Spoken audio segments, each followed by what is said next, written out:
Hello, welcome to another exciting edition of Victory Never Sleeps. Um, for the very first time in the history of Victory Never Sleeps, producer Nick is on an airplane. He is flying out to, I forget exactly which airport he's going to, but he's flying out to California. I assume he's going to Sacramento Airport. But he's coming out for Midsummer at Odenshoff. And that's going on this weekend, Friday, Saturday, and first part of Sunday. It is extremely late notice, but there's still time. If you know what, most parts of the country, if you jump in a car now, you can get there. You can make it happen.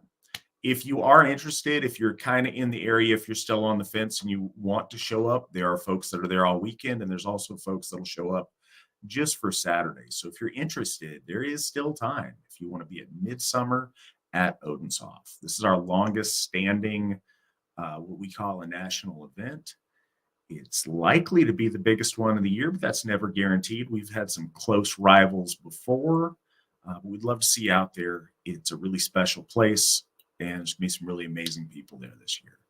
Matter of fact, when I get off the broadcast tonight, I'm going to go pick up Witten Erickson and his lovely wife, Katie Githia Erickson, and their kids, and they're going to ride up with me. So they're going to be in attendance.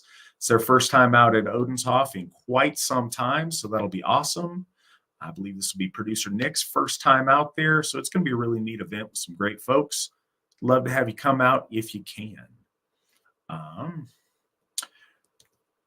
Before I go any further, as he always does, Ronald, thank you so much. Mr. Ronald Blake has donated $35 to our current folk services push to help a loyal member build himself back up. So folk services, if anybody doesn't know, we try to raise money internally to be able to help out members that fall on hard times for a variety of reasons, so we can be there to support our folk. And through generous people like yourselves, we're able to do that. So thank you all very much.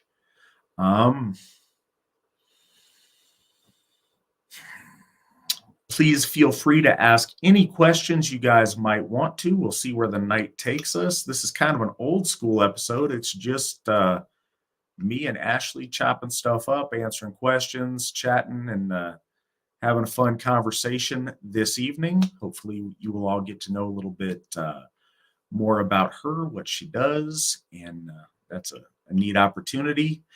Like I said, ask anything you want. We're live on a variety of platforms. We're on VK. Sorry, I'm having a brain fart. I apologize, guys. On VK, we're on Twitter. We're obviously here on YouTube, on Entropy, on Twitch, Odyssey, and Rumble. And you can ask questions all those places if you find yourself there. We'd love to answer them on the air. And you can also listen to this as a podcast coming up in a couple of days on Friday on a variety of podcast spots on Apple Podcasts, on Spotify, iHeartRadio, and Amazon. So the links to all that stuff is in the description. If you guys want to donate, we've got links on how to do that in the description too. You can do the little buy us a coffee thing.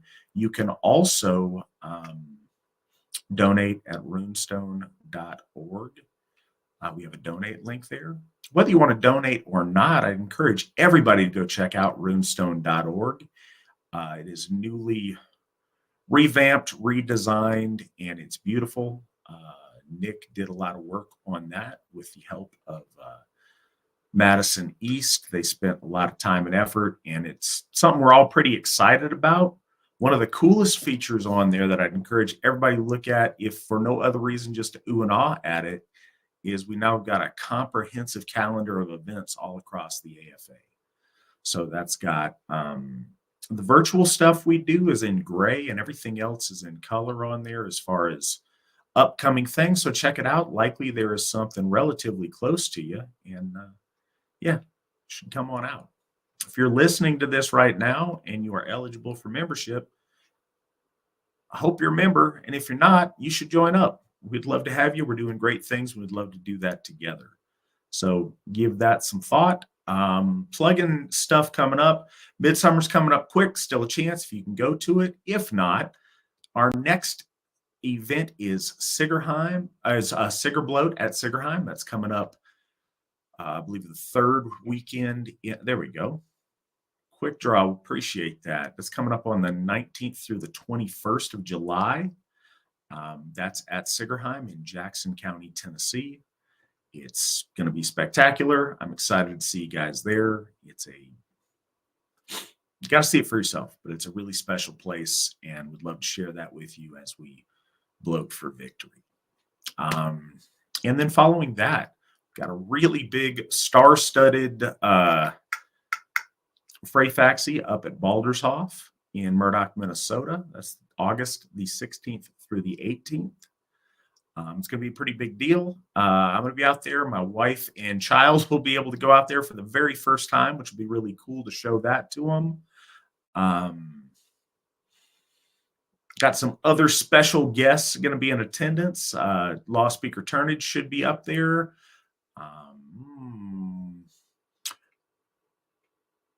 Witten Daniel Young and his wife, Folkbuilder Heather Young, should be there. I believe Gothi Bodie Mayo and Gothi Trent East, and Trent's lovely wife, Madison, who did so much work on our website, should also be there. So we got a lot of folks coming there from far and wide, and you should be one of those folks. So get with your folk builder, we can get you there. So Ashley was on kind of sort of once before. Doesn't really count. That was the 100th episode where we cycled through lots of people, and I think I underestimated that time cycle. So not everybody got a whole lot of chance to say stuff. For anybody who might have missed it, first, welcome, Ashley. I'm glad to have you on the show. Do you want to tell people a little bit about yourself and what you do for the Asatru Folk Assembly?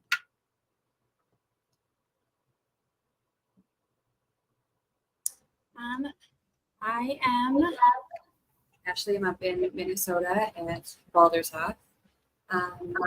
I joined back in 2020 when we acquired Baldershoff, and there's lots and lots to be done. It was much different than it is now, but it was a really awesome opportunity and period of time to come in as we had, everything was up for grabs, so to speak. There was a human needed for everything, and so really I got to kind of step in and then do what I could and what I have passion for, and just kind of run with it. It was a really neat time to step into Baldershoff. Probably my not favorite, but one of the things I'm most proud of is our food distribution that we do each month at the Hoff. So that's the third Saturday of every month, and we serve a community that their closest community center or really resource is about a 50-mile round trip drive, and you never know what you're gonna be able to find when you go to those places. So when you're already struggling and then adding this 50-mile trip onto your weekend for a maybe, it's not always necessarily helpful. So us kind of stepping in and being this resource and place for our community has been one of the biggest driving forces, I think, for building our relationships with the people of Murdoch and the surrounding area. We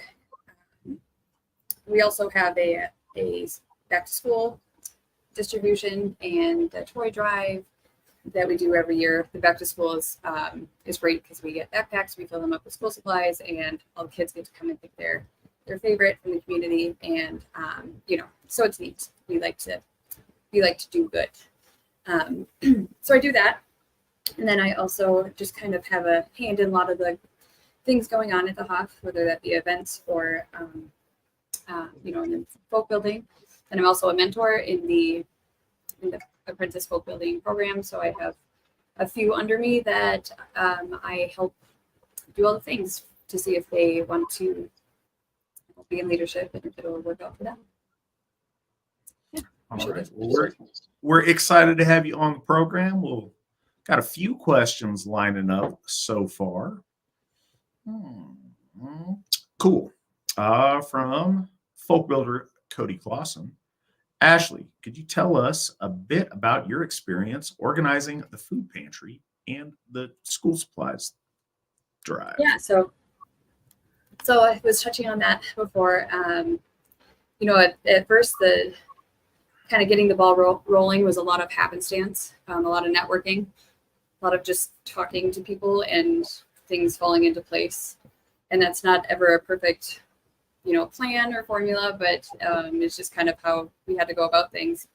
And so it was the right place at the right time, talking to, somebody that just happened to be dropping off 30 backpacks at the thrift store that I happened to be at, that was like, oh, well, do you want them? Just these happenstance situations that I found myself in that first year really kind of built up my confidence in things falling into place as they should if you put in the work.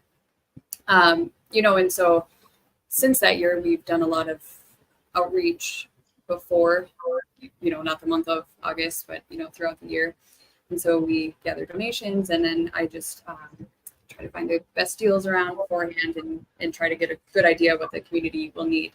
And then the food distribution, we're very fortunate to have both business and private donators that fill our freezers so we can fill cupboards.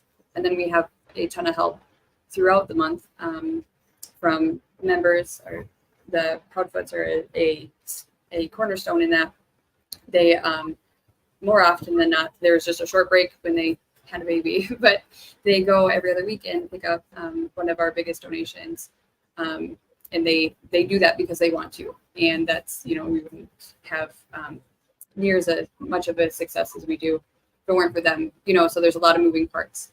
So I think it's it's definitely a team effort. And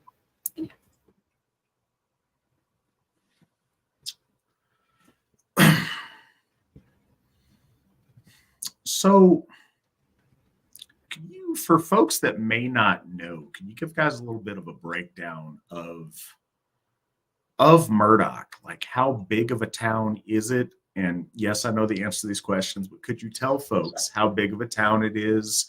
Kind of how many folks come by on when you do your food thing, and I guess what happens with surrounding towns as far as the food pantry goes. Sure. So the metropolis of Murdoch is about it's about 240 people is the town of Murdoch within the city limits. And then there are smaller communities around that, totaling about 500 total in the closest ones. So very, very rural, very country, very small town. Everybody knows everything and everyone kind of vibe. Also very proud people. And so we help. It depends on the weather and the season and, what's all going on in town and at the Hoff. But between, say, 15 to 23 families. And mind you, these are, Minnesota farming families, so large families. And so when we first started, it was very, very light. And we really had to build up that trust and consistency with the community. But for the type of people that live in the community to trust us and to come consistently every month really speaks a lot for what we do. And then it brings in people from those surrounding areas, which again are even further from that nearest resource in the nearest town. It'd be more than a 50-mile drive. So we're kind of bridging that gap in the middle there. But yeah, we're always trying to get the word out, and we always tell everybody that every third weekend, no matter what, we'll be here, with something for you. What is behind you? Behind me, it's the Game of Thrones chair. No, no, it's something like that. Yeah, no, it's our cool little antler chair. That's awesome. I wish I had an antler throne. That's cool. Yes, usually Nathan is sitting in this one, but it's more comfortable than the other chair. So well, that's exciting. Appreciate the antler throne flex on the program. Our next question. When the McPlagans say the gods call who they will, a response could be, yes, they did, exclusively Europeans in the 1800s and 1900s. Only when comics and movies came out did the Marxists jump in on our tradition and make a mockery of it. Thoughts?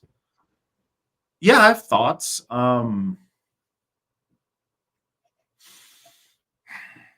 you could say a lot of things. I think that the point is, all right. So the snarky point, I get and I agree with, but looking at it a little bit deeper, first, as a caveat, sure, the gods can call whoever they want. It would be completely impious of me to dictate to our gods who I think they can and can't call. It's entirely different from being honest about who we have every reason to believe that they call or don't call. I think that one phenomenon that we notice, and we noticed it with our folk too for a time before, I think we still see it, but certainly before Asatru was, reestablished in the modern age, at least in in its current form, we had a lot of white people going to powwows and trying to pretend they were Native Americans because they felt like something wasn't right and that something was calling them. And we don't like something. We like to attach a name to that thing. If you are in a vacuum, and I think a lot of our people feel this, and you experience spirituality, if your only frame of reference is Jehovah and Jesus and the angels and saints or whatever your tradition is that your family and your community do, that's often what things get attributed to, if that's your lens. And I think that if you want to break free from that and you want something else, it's easy to jump on what other something else is, in your view. It's harder to actually go through and determine, who and what is reaching out to you. I don't doubt that there's a lot of people that feel a spiritual need that, might feel that we are the other option. So it must be one of our gods calling out to them. But I think that's a great disrespect to the gods of different races of people. I think a lot of that is, obviously there's the silly fad nonsense that goes with that. There's a certain number of people that are just trying to be rebellious and do something different. I think there's also people that are probably genuinely confused. And when people come to us that are genuinely confused, we try to direct them to their own gods and their own native traditions. And that's been helpful. I've had a lot of people thank us for doing that. Most of the people that make that argument, oh, gods call who they will, most of the time that doesn't really come from a very pious place or a very serious individual. But if it does, it's always nice to redirect them to the gods of their folk. And I think that they end up being a lot more healthy and more satisfied with that kind of answer. What's your reaction to that, Ashley? Well, so I was raised Catholic. I went to Catholic elementary school up until partway through third grade.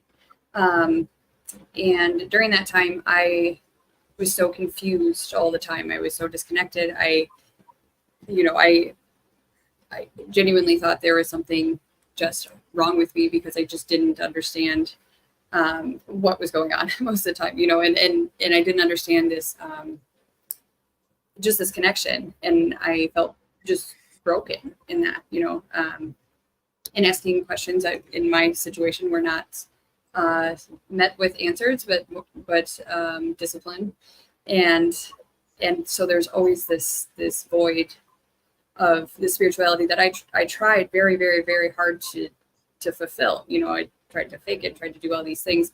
And it just never, ever felt right, or that it fit, or that it made sense, or that I could trust it.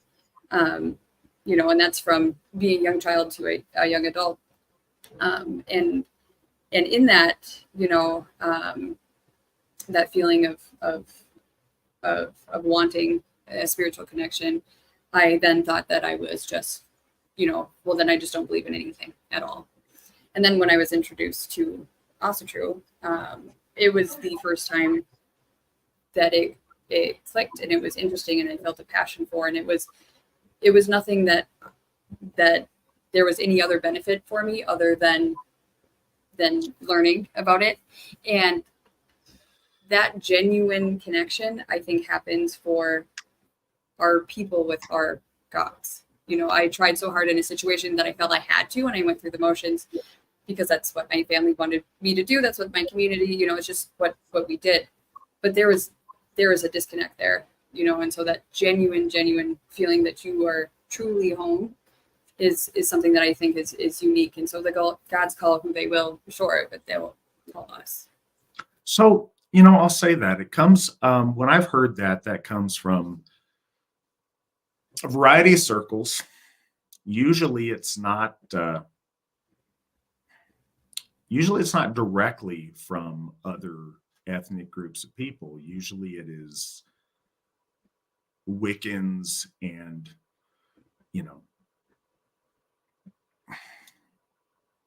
the purple-haired,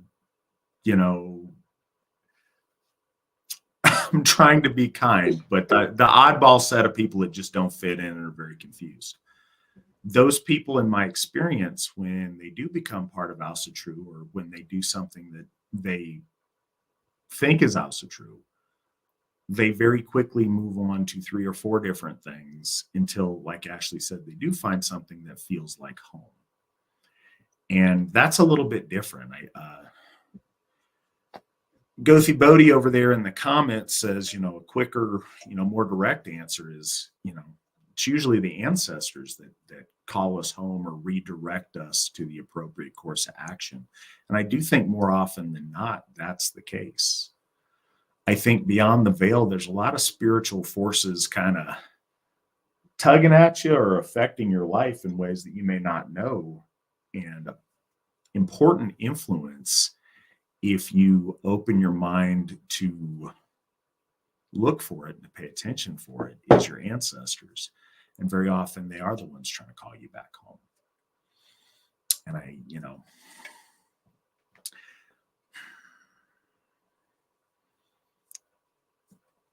so I think a lot of it's about lens and what you're aware of, but we get a lot of confused people. The other thing is there's a lot of people that it is much easier to recognize a problem than to know what the cure is for the problem. So I think there's a first stage where people, what I've been doing isn't the right way to go. Man, these guys have their stuff together. Maybe I should do what they're doing. I think that's a legitimate initial thought. I think the follow-up thought is, okay, now that I'm not doing the thing I shouldn't be doing, is this in fact what I should be doing? And that's a whole different set. But there's something to the thought process. And if people come to us because they see us, having our life squared away, I think that's complimentary. And I think it's nice if we can redirect those folks into a place that's, healthy and appropriate for them to be. Well, and I think there is a complete separation between learning, and being. There's a whole reality that exists of learning of different cultures and religions, for everybody, without being in it. So if there's somebody who has an interest in the bare bones of things and what it's about, that doesn't necessarily mean that it's for that, just because there's an interesting story behind it. Absolutely. Daniel asks, Whit and Daniel Young wants to know, hello, Ashley. What motivated you to become a folk builder? And what motivates you now? Well, I definitely wasn't super about the idea when I was first brought to my attention, just because I wasn't sure I could do it. And so I kind of pushed off with, well, no, I don't want to do that. And then when Witten, Brandy Fassett, and Gothi Erlinson bullied me into it. I'm just kidding.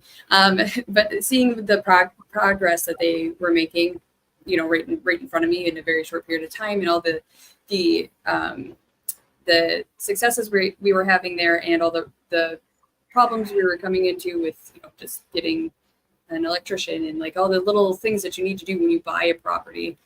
I wanted to help. I wanted to do that. And those lilacs out at Baldershoff's they're kind of my little plant babies, because when we got them and we planted them as kind of like a fence line on the property there, they needed to be watered twice a day in the dead of summer, and everyone was at midsummer. So I lived rather close, and so I went out there twice a day, and I watered them, and we didn't have a spigot yet, so I had like 5-gallon bucket and went downstairs and would fill it up and bring it back out. And I was so proud the whole time doing that. There's nobody there like seeing me doing it, but it was just, I felt so much pride in making sure that these little plants were going to make it on this property that I was a part of. And just really building the Baldershoffen itself is what got me started. And what keeps me going now is just the exponential growth that's happened in our area. Our folk have been called home, subconsciously. They've been called home in a way that they are so drawn to coming out to this little tiny town out, not really near anything, to be with the folk and to be at the Hof. Well, that is such a magical, special thing that I couldn't not want to do it.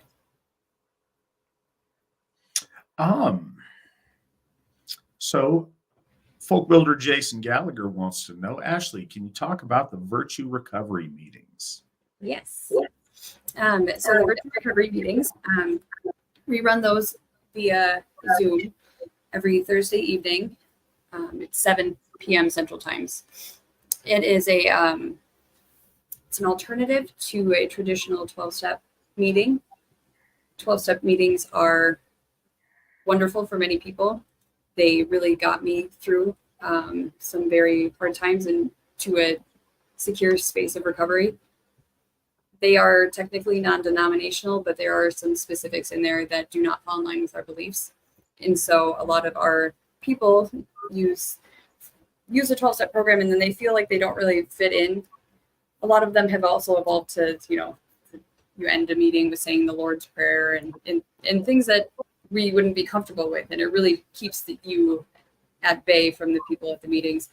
And so the virtue recovery meeting is a 9-step meeting, which is based around the virtues. And my kindred brother, Josh Hemmingson, and I started that way back in 2020. And it's only on Thursdays because that's the only night that the library had an open slot that we could rent and go to. But our idea behind this and using these 9 steps, which I'll clarify, we did not write these 9 steps. This was an Odinist group in a Texas prison that put this together.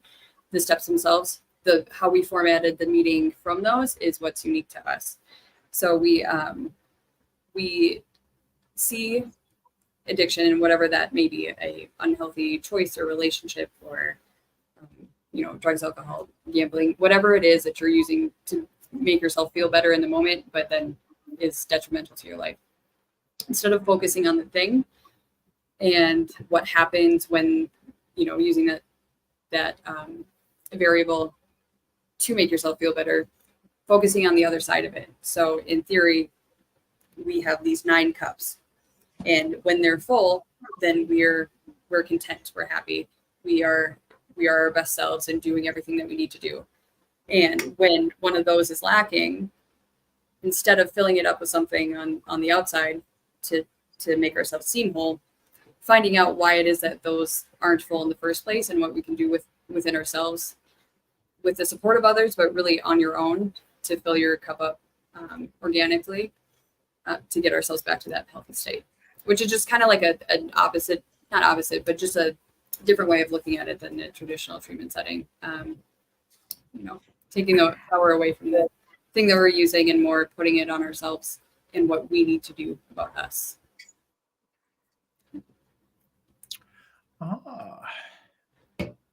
Folk builder Heather Young would like to know, Ashley, how do you get so much work done for the AFA and still make such good grades at school?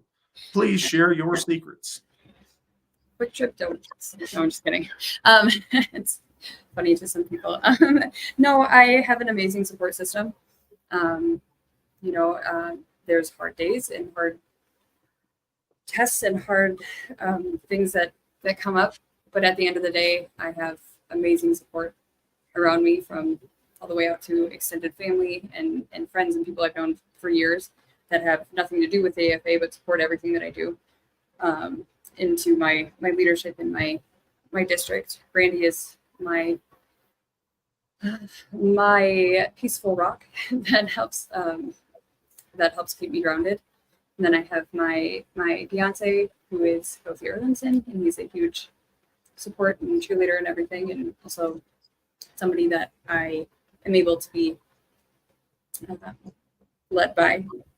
And then one of my biggest is my daughter. So I have a 15-year-old who's great. A lot of people have met her. She really is a driving force in a lot of things I do, and she's hilarious. And Red Bull.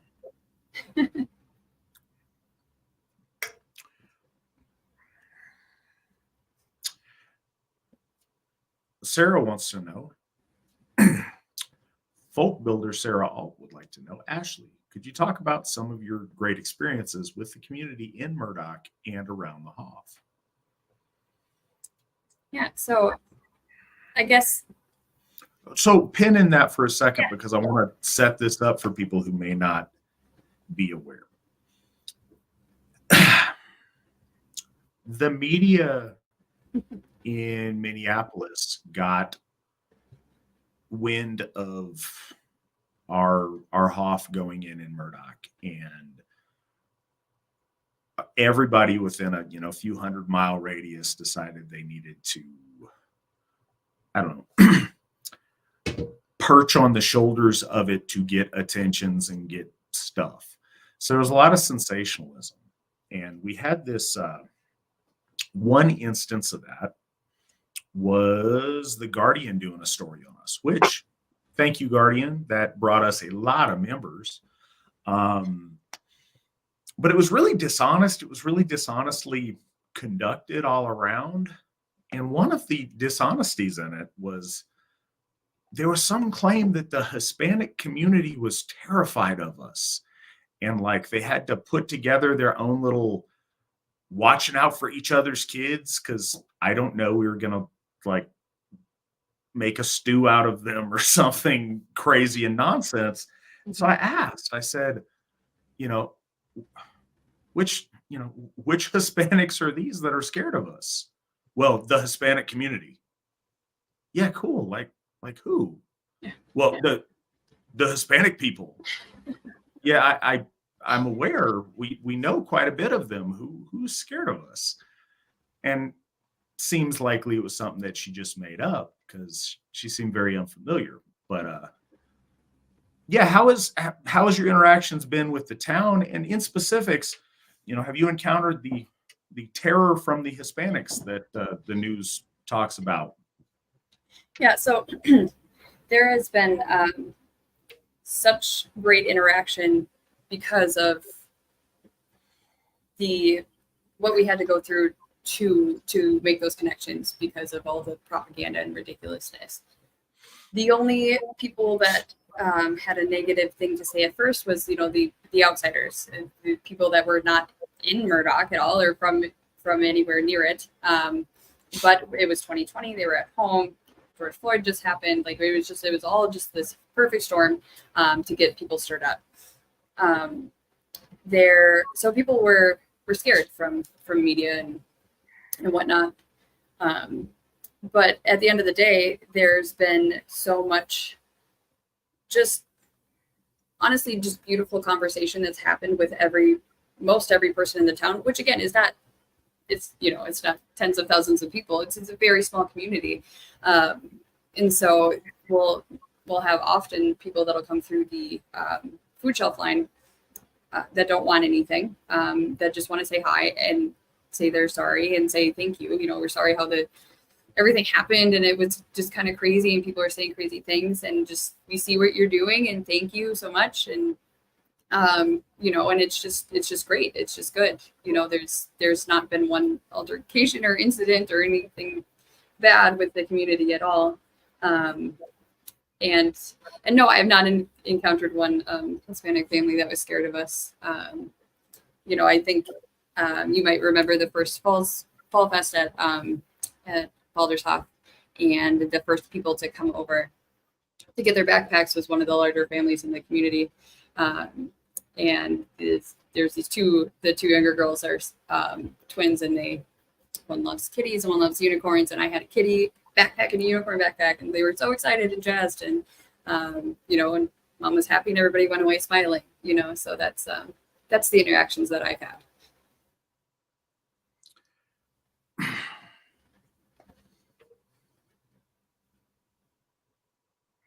Just going to say, looking up the demographics of Murdoch, 7.2% Hispanic.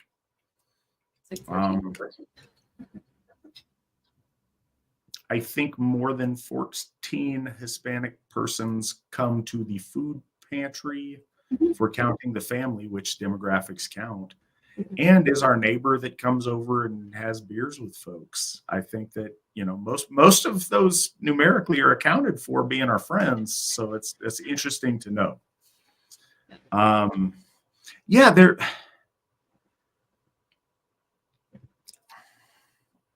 That dried up really quick. We had, what was it, last year? Somebody left us a nice little note on St. Patrick's Day saying what a blessing that we were to have in the community there. It's common occurrence, so it's people drive by and wave every time I've been there. Yeah. Neighbors keep an eye for our our plants, our everything, so it's there hasn't been one that I've felt, and I'm there for most things, any feeling of anger or tension or conflict with anybody, as of late. So yeah, don't believe the hype, folks. Yeah, we're not as exciting as people thought. From Gothi Trent East, Ashley, when are you and Gothi Erlinson coming to visit Njordshof? Man, good question. Soon. We wanted to come down for Charming this year, and then we decided we're buying a house and getting married this year, so we couldn't swing the travel. But soon we will come down for sure. Because now we got two on us, so we have to.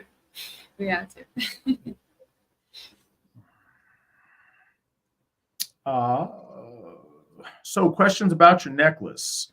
What is it made out of? It is made out of elk antler. Now I just second guess myself. This was a gift from Nathan Gothi Erlinson when we were just friends. So this was a gift from him, and he brought it back after it would have been LC Fest 2021. And that's kind of on Mother's Day. I got this. So that's he spent a very long time trying to find, if anybody knows him, he's pretty particular. And so he spent a very long time trying to find the right right one. So this is hasn't really come up since. So reach out to Gothi Erlinson if you are in need of enchanting gifts for just friends people. If you're looking to improve that status. Question from the Wolf Throne. Would you ever do a reading of The Culture of the Teutons on Victory Never Sleeps? It could end up being one of the longest running multi-part episodes. Yeah, I wouldn't be opposed to that at all. Like, I'm a fan. It's not perfect. I don't agree with every conclusion that Professor Groenbeck makes in there, but it is a very important work, and I think that's a really good idea and something we'll absolutely consider doing.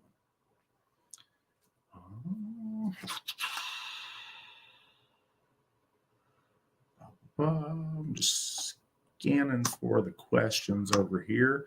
Bear with me, if you will.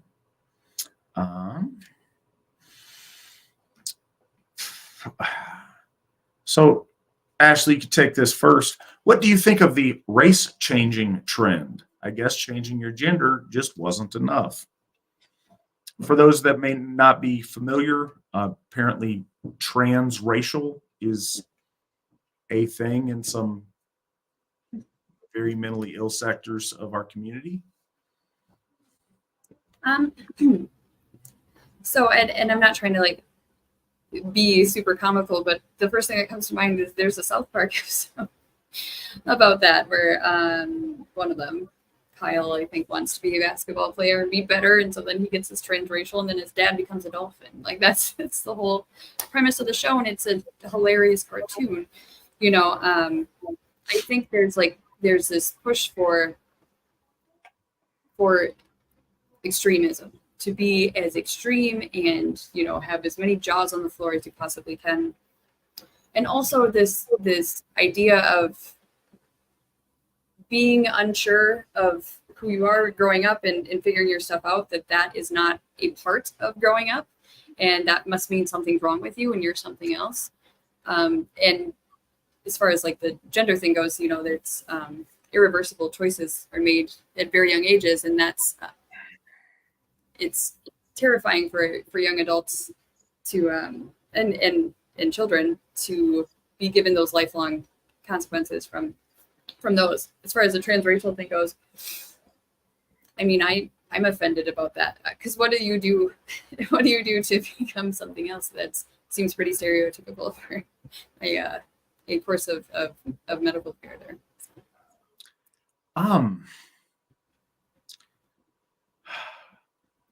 So some of these things hit on a couple of different levels. Yes, it is comically absurd. It just is. It's so absurd and out there, it's hard to even discuss without, chuckling a little bit. When you step away from it for a minute, though, it's deeply tragic that the absurd is now not only commonplace, but large chunks of our society are bullied into being forced to nod and pretend to go along with it.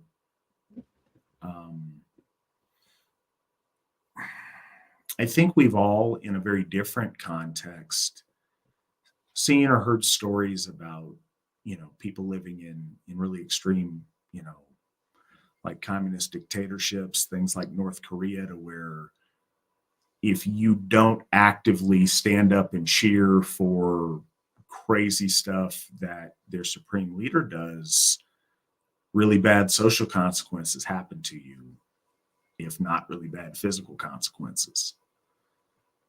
It's a real similar spot when so many people realize that these things are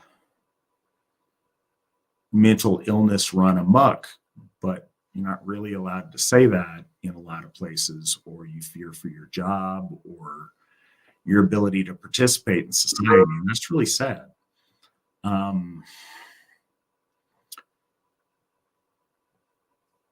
One of the things that I think harkens back a little bit to what Ashley was talking about the virtue recovery, is when something internal is broken, it's not fixed by external stuff. It has to be, what's broken has to get fixed internally, or else you can't, counteract that with forcing people to pretend that your mental illness isn't an illness, but some kind of strength. Because that's unfulfilling. It doesn't address the real problem. If you don't have dignity within yourself and you want to pretend that you are something that you're not, it's really sad. And I think we should all be sad about that. There was a time not too long ago to where, anyone in society would have promoted the idea of being, accepting who you were, being proud of who you were, and building self-worth in that.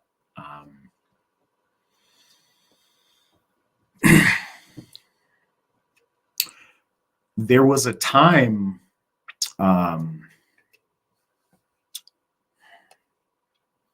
earlier when Blacks in America would try to, if they were mixed race, would try to pass as whites, or would try to do things to make themselves more like white people, to elevate themselves or be more accepted.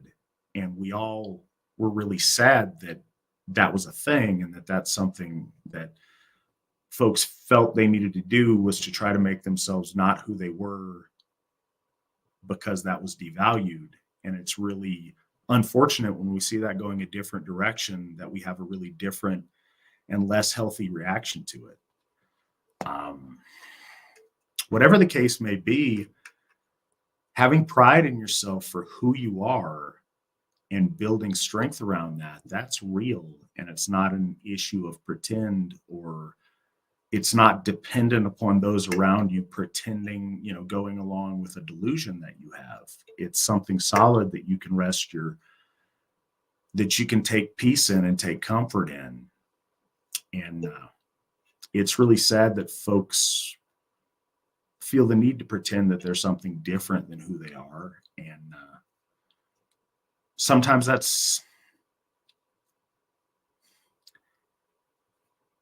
our folks suffer from soul sickness. We talk about it a lot. The same group of people who would want people to be proud of themselves for odd things also support people trying to pretend they're other than themselves too. It's strange when the absurdity goes so far beyond the bounds that it starts coming back in on itself. I think we see a lot of that, and that's part of the decay we see in the wolf age. And it's something that we're working really hard to help our people not have to suffer with. So yeah, I'm sad that's a situation people find themselves in. I think there's this whole culture behind there being a special circumstance. There's a generation brought up mine on participation trophies and all those things. Everybody's special, right? And now there's kind of seemingly this next kind of wave of everybody's special. So how are you going to be? You got to be specialer. Yeah, it's special and have a special circumstance too. There's a reason why life is hard for you. And that's being fed so much, and the masculinity that's being taken away. And my last point on that is just something interesting. My son's speech pathologist had been talking with me the other day about when they do their evaluations, one of the big portions of it is identifiers. And so, and it's pronouns. So if the child can identify he or she, him and her, they've found out through years and years of research that there's this one specific speech delay, which my son does not have, so I don't remember the name of it, but that is the trouble identifying and storing that information of what he and she is. Not that they don't know it, but it's just the words get lost in the middle. And when they evaluate and they find that gap, they know that that's the specific therapy they need. And now they know that it can be fixed super quick. But now they have this new wave of kids coming in who aren't allowed to say he and she. And so it's taken this whole, years and years of research going in and developing this treatment for a specific speech impediment and speech delay. Just gone now because of, they have woke parents that won't teach them pronouns, and so they can't use it as an evaluator anymore, which is just an interesting, spin-off of everything. But yeah, no, it's absolutely abusive towards our kids, and that's one of the saddest things about it. Jay Barmore, I'll hear you go through Matt. Cheers. What are you enjoying tonight for a beverage? I'm enjoying Guinness. Guinness. I don't know why I'm having such a brain fart on the question. Anyway, you're drinking Guinness. Good. Guinness is fantastic. What I'm drinking is disgusting, but it's what I got, so I'm getting rid of it. It's some gas station Steel Reserve spiked cherry slushy. I like fruity things. I like a lot of stuff, but no, it's kind of gross. But it's 8%, so the more I drink, the less gross it gets, I suppose. yeah,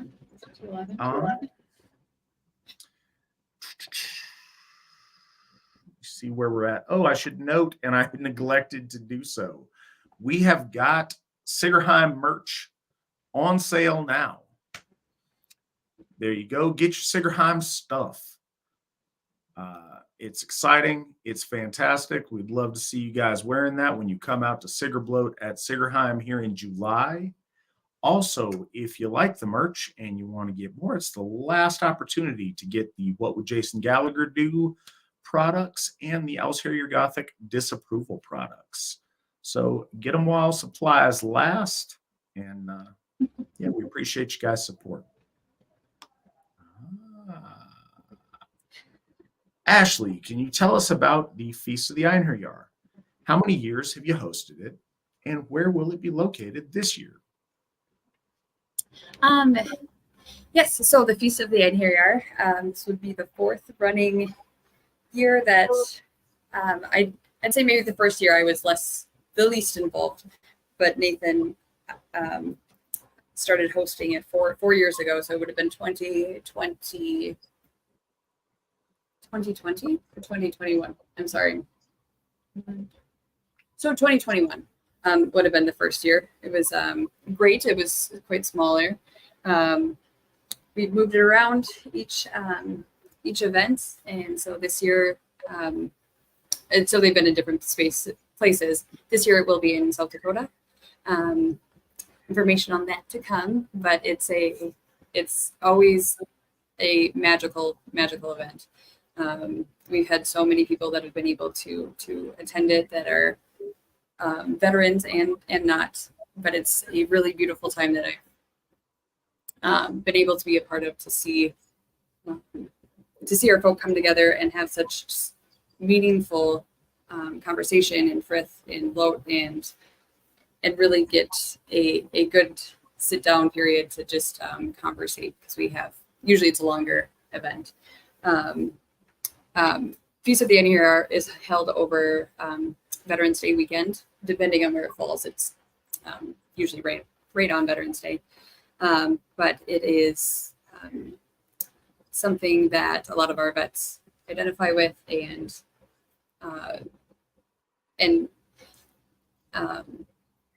really go out of their way to come to. All of the last 3 years, we've been fortunate enough for the Oshiri Gothi to be there. At least one Witten is always there, and then Steve and Sheila McMillan have also been able to make it. Well, Steve was just there the first year, and then Sheila the last 2, which is just makes for just such a neat experience. And we've really had a really good luck with weather and just happenings surrounding it. So it's a lot of work goes into it, but it's definitely worth it. Next question, can female warriors go to Valhalla? I think that we talked about this a lot before. People get way too hung up with being hyper specific about lore elements because, again, they're meant to teach bigger truths in stories that are digestible to us in ways that we understand.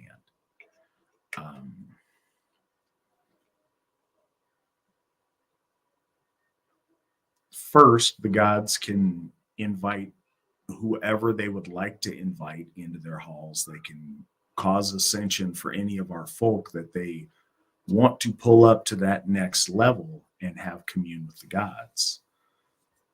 Valhalla is one example of that, and we see it talked about most frequently, I think in large part, the same reason that we see so many typically male-oriented and battle-oriented things talked about in the lore. That's exciting. And that's the stuff that heroic sagas are told about. There's much less excitement and appeal when you talk about the calmer things of everyday life, of home, of raising children, of caring for halls and estates. It's not that we don't find women in roles that are, celebrated within the sagas. You do, but so very often the lore is about these peaks of excitement that are told in a warrior society to a warrior elite. So I don't think you see some of those other things that would include more women. But our gods absolutely call up women for places of ascension. Now, we don't see examples in the lore of women being called to Valhalla, but it doesn't mean it doesn't happen or it can't happen. It doesn't mean any of us are in a position that we can dictate who the All-Father can call into his hall. But our other gods host ascended mortals into their halls as well. And I don't see why that's not the case. But what I do think is, I think female warriors, that is their defining characteristic, is their, prowess in warfare. It's very, very, very few and far between in the course of, the entirety of the history of our folk. But I think there's a lot of females that have ascended to places of honor with our gods. And so the question of, could that happen? Sure. Odin can call whoever he'd like. And if there's happens to be a female warrior that is their defining characteristic and they're so glorious in their warfare that they're worthy of a spot with the warriors in Valhalla, then sure. I think that's a really rare and odd example. And I think I don't know, unless there's a specific woman you have in mind, I think it does our ladies a little more dignity to celebrate them in a role that's, traditionally theirs, that they're inclined for, and that so many of them have excelled at in the history of our people.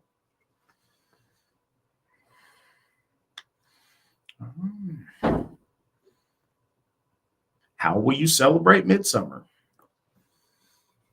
Ashley, how will you celebrate Midsummer? Well, as far as our district goes, our event was last weekend, which was amazing. It was a 3-day event, which is something we call a half major event. A lot of people spent a lot of hours driving to come up. We had some surprise drop-in people come that I had no idea were coming, and it was a culmination of food and frith and some really neat spiritual exercises and learning that happened too. Fortunately, we were met with rain. We're in a crazy storm season up here in the Midwest. It's kind of a anomaly of the century of this season. So it seems to be raining every single day. But as far as midsummer being considered as the solstice, then we have a tiny practices that we do at home with just at our altar and private things, but nothing exuberant. So I noticed that the Wolf Throne took a quote, and I'm going to blame it on the fruity things. I like fruity things. Matt Flavelle, 2024. That happened. You guys were here for that. Could easily be taken out of context. I would encourage you guys not to, but perhaps that is another T-shirt idea down the road. Yes. It's already up on the site. There we go. Let me find where we're at here on our question. Just one other thing for midsummer that we did. I like to, for the kids' crafts, I like to incorporate what's going on and at the event specifically. And so we have little Father's Day things that they made with a hand-printed sun, a little poem that included Balder and Solilo and Father's Day into it, and an opportunity to put some intent into a gift for Father's Day, because on Sunday of our event it fell on Father's Day.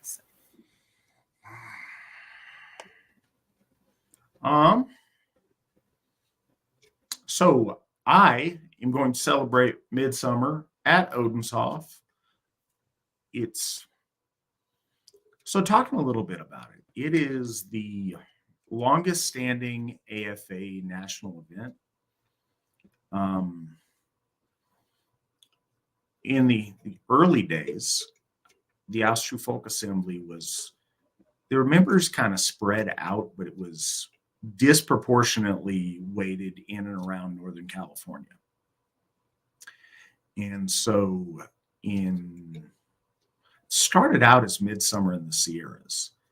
And truth be told, it's kind of a switcheroo. Originally, what they were doing was winter nights in the Sierras. And I don't recall what the impetus was to change the national event from winter nights to midsummer. Might have been, kids being off of school. I'm not sure, because that was right before my time. But it was held, trying to think of, fairly close to where it's being held now, a little bit further up in the mountains in a place called Alta, California. And those midsummers kind of laid the foundation for a lot of things that we do now, and got a lot of, served as the start for a lot of us. That was midsummer in 2010. And I think we have a slideshow of that on the videos. If you go back and look at our videos section on YouTube, midsummer 2010 was, I may just take that and share that now that I'm thinking about it. That was my first AFA event that I went to. And I'd been folk building, I think, for about a year up in Alaska. And midsummer 09, I think Sheila did a slideshow. And I wasn't there for it. And I was like, I thought about going, and I decided not to at the last minute. And she did that slideshow, and I regretted it. I'm like, you know what? I'm going next year. No matter what, I'm going to go. I'm going to make it happen. It's going to be awesome. And I went, and it changed my life. It's the reason that I'm sitting here right now talking to you guys.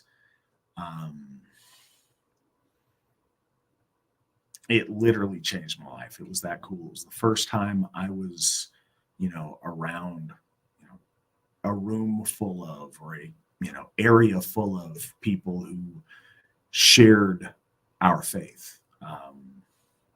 You looked around, and everybody had a hammer on, and everybody was Asatru. And I got to meet our founder, Steve McNallen, for the very first time. And it was just such a magical weekend for me that I started doing everything I can to go to every major AFA event I could go to. to be at everything, to just make this my life from then on. And it's really what put me on the road to where I'm at. And I think it's done that for a lot of folks as an event. That community kind of grew and thrived over the years and was the core of what we built Odenshof around. We got Odenshof in the fall of 2015. So the first midsummer we had at Odenshof was in 2016. It's just such a special event. It's going to be at a very special place. And I believe Whitten Clifford Erickson is going to be doing the Midsummer Bloat for us this year. So I'm very excited to celebrate that with my folk here in just a couple of days, this upcoming Saturday. That's what I'm doing, and I'm very excited about it. I'm going to do a bloat to Odin Friday night, and then we're doing the Midsummer Bloat early afternoon, I want to say, of Saturday. And we're going to spend the weekend with looks like well over 100 of our folk from all around the country. It's going to be a pretty cool event, and I'm really looking forward to it. I hope to see a lot of you guys there. If not, I hope you have a great midsummer wherever you do find yourself. Evil Zombie Toe. Apologies if it's been brought up before, but outside of the woke garbage, what is your opinion on Children of Ash and Elm? I have no idea what that is. Ashley, are you aware? No. I mean, unless it's some correlation, between Adam and Eve and whatnot. But. It is, but I don't know if it's a movie or a show or a book or a song or a. I haven't seen it referenced in anything, no. Interpretive dance. I apologize, Evil Zombie Toe. Neither Ashley nor myself have our ear to those particular streets.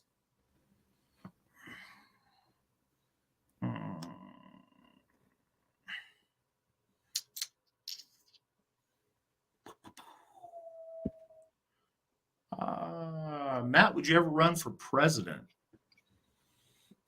I mean, I don't think that's particularly realistic.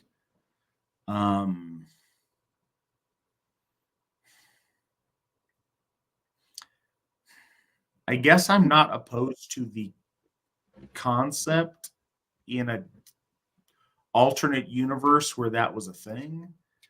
I think now it's exclusively a two-party system, and anything really outside of that is there's not much point to it. It's very expensive, and I wouldn't want to be distracted from doing this and running the Asatru Folk Assembly. The other thing that's just really unfortunate with the way it's done, and I'm not sure how it's going to shape up in the future, is the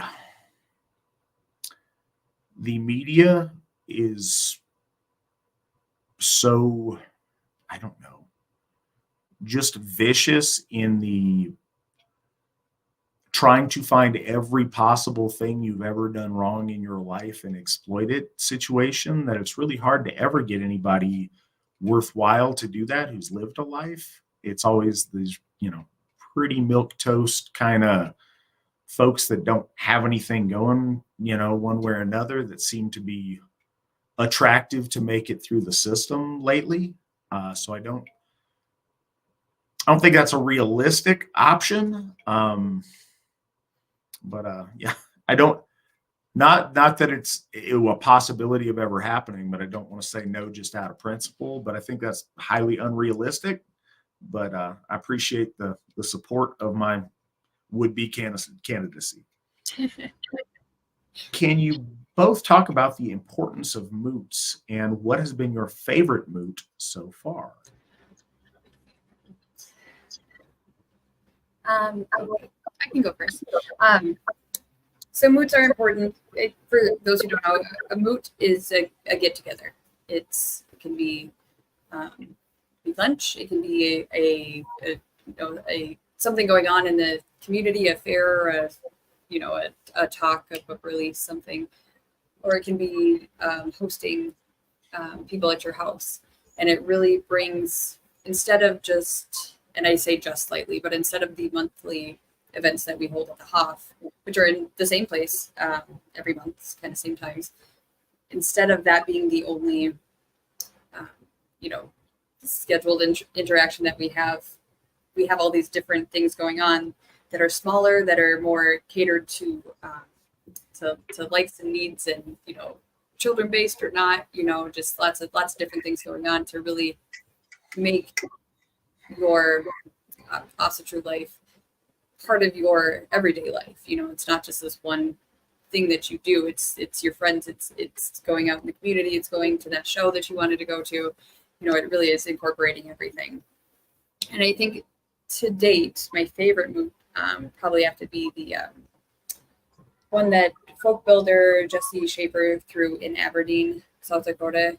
Is that, I'm gonna butcher the name. It's like Storytime Land or something like that. We rented one of the houses there, and there's this huge kid-based park that's just awesome, and it was so much fun. It was so great. Between the 5 parents there total, I think there were 11 kids under 10, and it was awesome. It was so much fun.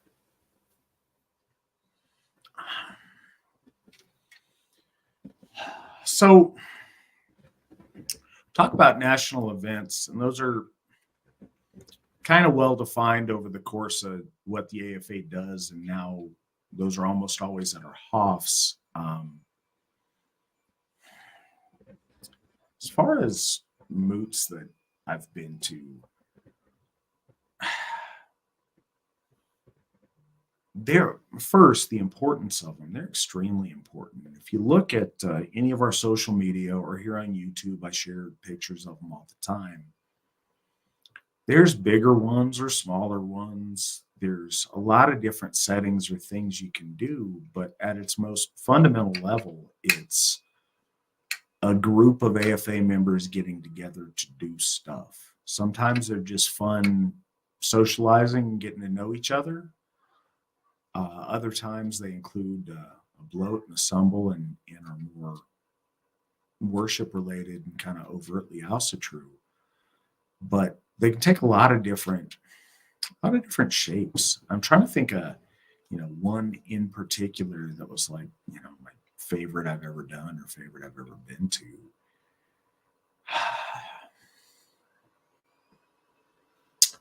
Don't mean for it to be a cop-out answer, but I hosted dinner at my house every month and invite AFA members to it. And it's usually not anything, overtly in your face Asatru, because where we are here, we get a lot of that at our Hoff. A lot of it is just building those bonds and making connections and getting to know each other and spending time between our families and our members. There have been a lot of really special ones of those. I think probably for me, one of the most special ones was the first time I was hosting one of my dinners and had Steve and Sheila both, at my table, at my house, as my guests for a moot that I was hosting. And that was really kind of a special thing for me. Steve and Sheila, Steve founded this. They're the reason that, the Asatru Folk Assembly exists and that Asatru has made it as far as we have.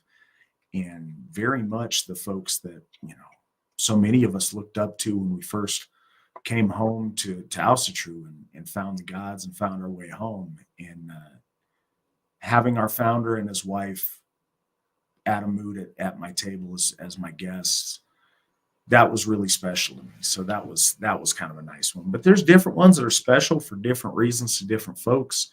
But the bottom line is they're essential, and they don't, if you're at a distance or if you're on the fence about going to one and you're hemming and hawing about whether you should or you shouldn't, and you're waiting for the perfect one that looks spectacular, that's got the biggest lineup or is going to be the best, stop. just go to the next one you find. And it's some of the smallest ones are the best ones. They're the most intimate. You get to know people the best. You get to open up the most.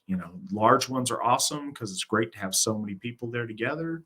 But really small ones are great too because you really get to know people and you really get to build those friendships. But they're really important. They're kind of what sustain this if you're at a distance and if you're not, right around the Hoff. So I'd encourage everybody. And if you look at that calendar I talked about at runestone.org, I think you'd be surprised how close we have moots to you in your area.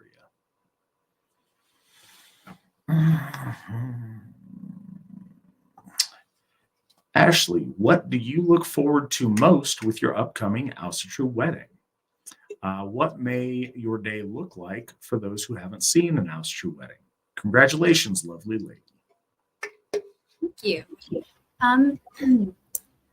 Well, looking forward to the day overall. It's going to be a coming together, a culmination of our family and our folk. Both of our families are supportive, but they are not practicing Asatru. So we're not having like a different wedding or anything. This is it, and so it's going to be. I'm very excited to show my both of our families what it is that we're so involved in and all the things that we do, and to meet the people that mean so much to us. And those two worlds kind of coming together is very exciting. And there's some other details that maybe I won't divulge right now, but there's just some very exciting people involved in the whole thing. And the basis of hand fasting is something that is it's a core to a lot of wedding culture. So the whole tying the knot, comes from the hand fasting portion of the ceremony that, many people don't know or correlate it to. But that's what it comes from and the root of it. And it's a really, truly beautiful concept. And having that be an active part of our ceremony is exciting and neat. Something that is a really special thing about weddings. It's great when our people are able to bring their families around, and we encourage that. I mean, obviously their wife and kids around, we'd encourage that and they should join. But the parents should join too, but it's something different when you are able to bring your parents around to see this and to experience it. And it explains it in a way that sometimes is awkward to folks, or sometimes, your parents might not have the context to really understand the seriousness of what we do. It's really special when you're able to have your parents at something, and weddings are a really, really nice opportunity for that. So that's fantastic. I remember that was the moment that I think my dad and my stepmother really took this very seriously, is when they came to attend Mandy and my wedding 7 years ago now. But yeah, it's just really cool for your parents to get to see and appreciate something that you take very seriously.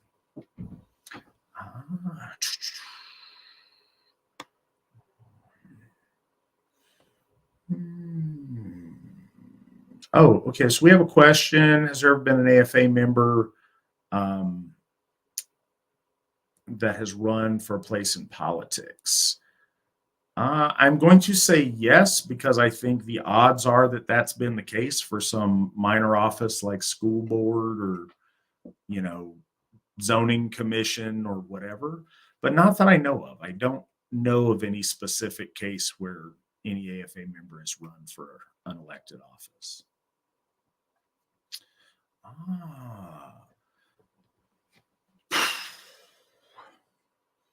So Wolf Throne asks, thoughts on Guido von List's interpretation as Valhalla being a metaphor for reincarnation? So I think there's a lot of different angles to that question. First, we don't believe in one-for-one reincarnation as being a common occurrence. I don't want to negate it as ever being a possibility if our gods will that to be so in a very special set of circumstances. But we don't see a lot of that. That doesn't seem to be the norm at all. But what happens, and this is why that's why the details matter on what's being asked. There are many parts to our soul. Some of those parts do get bequeathed down the family line to members of our folk. Some of those things include luck and memory and certain skill sets and personality traits and things. And those are much more likely to be manifested if a naming is done in that person's honor traditionally. But that's a difference than being that person. The I, the ik, that part of the soul conjoins with some other really important parts to form the fundamental of who you are that transcends the physical and the things necessary for existence in Midgard.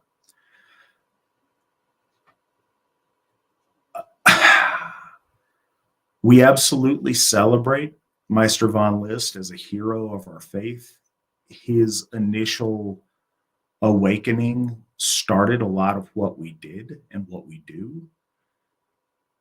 It was also, incomplete. I think a lot of it was taking some first steps that we have evolved on and made better and learned from errors and adjusted to.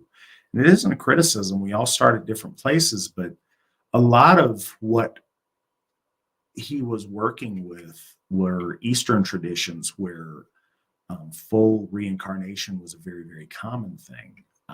There's a lot of reintegration at that time between, Hindu, exotic, Oriental schools of thought and schools of religion, especially since there's a common, very ancient connection between Vedic religion and our faith and ancient Asatru. I think he leaned on that really heavily. I think a lot of the time there was a need by that early generation to attribute a lot of things to metaphor that I don't think are meant metaphorically or belong there.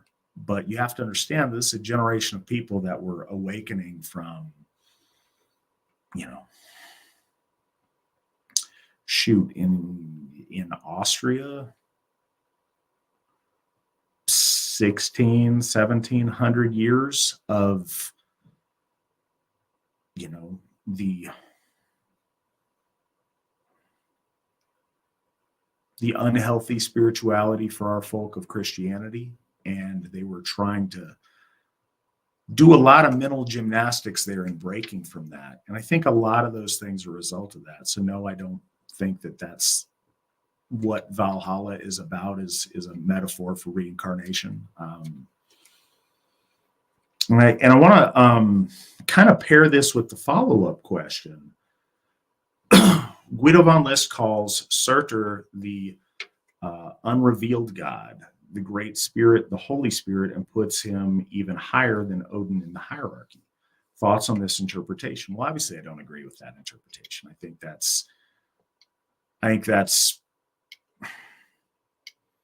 think a lot of those things are just objectively wrong and mistaken understandings of a lot of things. And I think some of it was unnecessary levels of mental gymnastics that don't need to be there.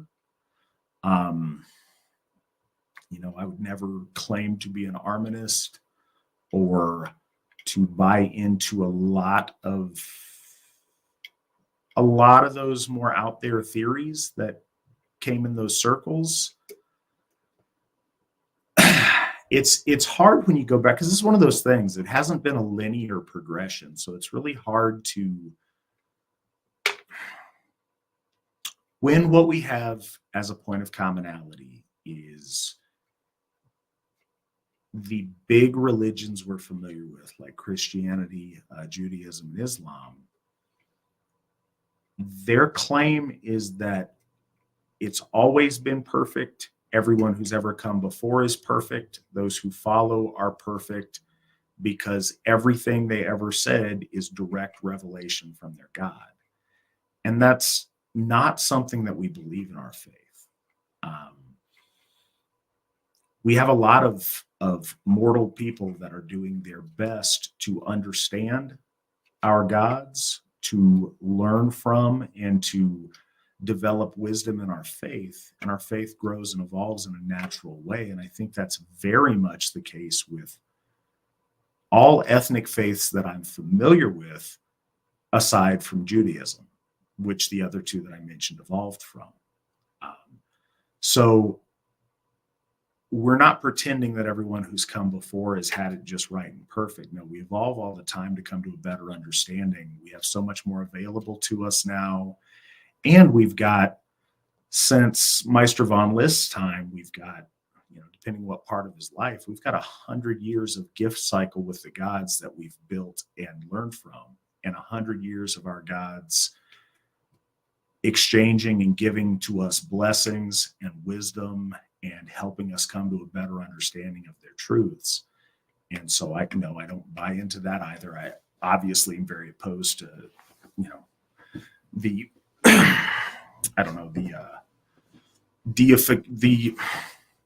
don't know if deification is even the right word, the celebration of Surtur. Ultimately, that is a destructive force of entropy, and so much of what we do is battling against entropy.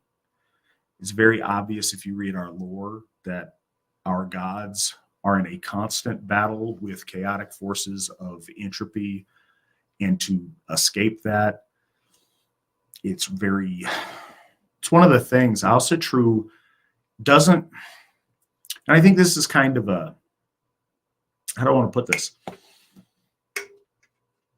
Accepting the same cosmology of something doesn't make one a practitioner of that religion.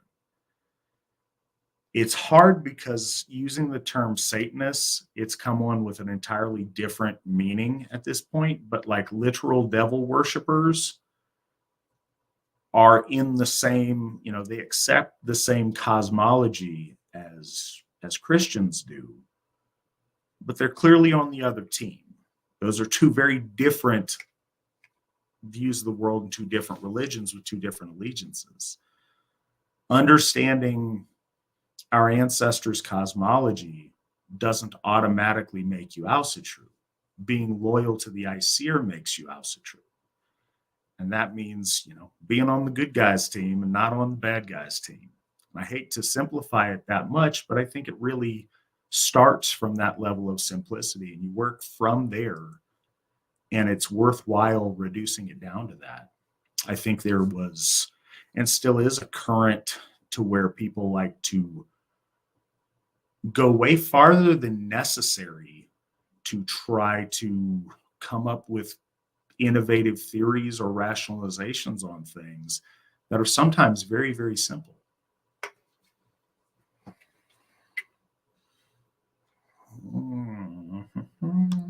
Oh, yeah, I'm supposed to remind people to do this. Like, share, subscribe. Any place you see this, any place you are listening to this or consuming this in any way, like, share, subscribe. We've talked on a number of the questions tonight about some, various decay in the world around us. One of the things about that, unfortunately, with some of that woke culture, the AFA does not have the same distribution options that we normally would. So that said, we rely a lot on word of mouth and on you guys, sharing. And if you like it, if you like what we're doing, if you are entertained, share this. If you think this is valuable to you, share this. If there's folks out there that ought to be listening to this or would enjoy this or get something out of it, please suggest it to them. It goes a long way and it's much appreciated. Ashley, who is your favorite AFA hero and why?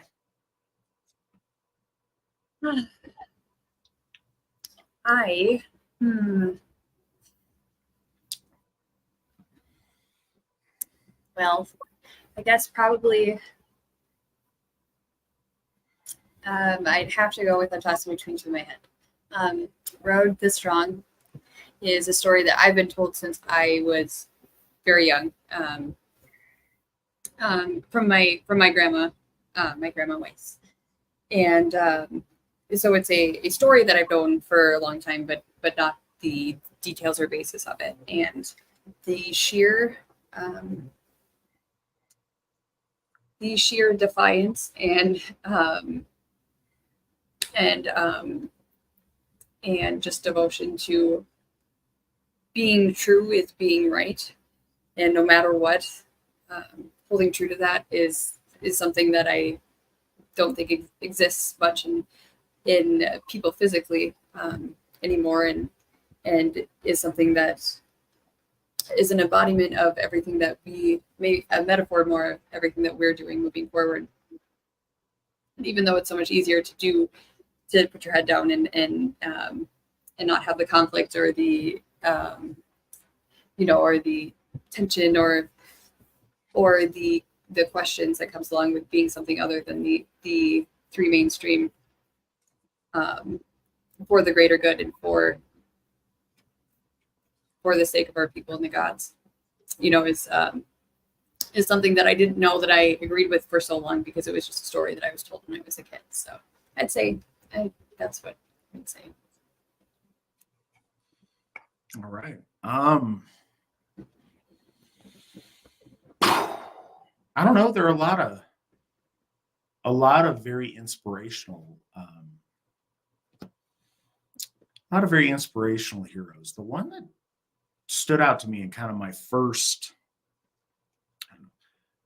one of our heroes that was very influential on me initially when I came to Asatru was King Radbod of the Frisians, because the story is really inspiring and I think spoke to a little bit of how I came to Asatru. Anybody not familiar with the story, the Christians had beat down the Frisians for a long time and had gotten it to where they'd, basically convinced them to, at least the ruling class of them, to, they're ready to abandon the gods, and they're wavering on their faith, and they saw all these displays of power by the Christians, and all right, I guess this is what we got to do. And he's getting ready to, and he was, as the story goes, he was about to be baptized in front of all the assembled tribesmen, because at the time, if a leader was baptized or embraced a faith, their whole country went with them. So he's getting ready to, and he's putting his foot in the baptismal font, and at the last minute he asked the bishop who was going to baptize him, where are my ancestors? Because it's been an inherent thing, I think, for probably all of humanity, certainly for our folk, that we look forward to being reunited with our ancestors after death. That's just something we inherently know is right and how things work. And so he's like, hey, where are my ancestors? If I do that, what's this going to do? And the bishop says that your ancestors, they're surely burning in hell.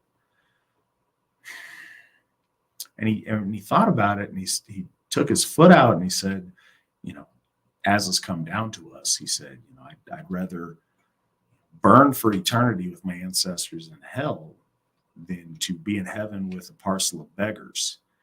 And with that, he maintained his people's troth to the Aesir, and that said a lot. When I came to Asatru, it wasn't I didn't leave Christianity for Asatru. I left Christianity because it was bad and it wasn't the right way to live. And so I had to do something else. And that was really scary because I didn't know what else there was. I didn't know what options I had. As far as I knew, I'm turning my back on the all-powerful God of the universe because he's a bad person, for lack of a better term. Uh-oh, what do I do now? And that was a really scary moment of some soul searching. And so I really sympathize with that. That was the first, and we talked about moots and some of our favorite moots. That was the first dinner that I held at my house as a moot, was a celebration of Radbod's Day of Remembrance. And so, yeah, that's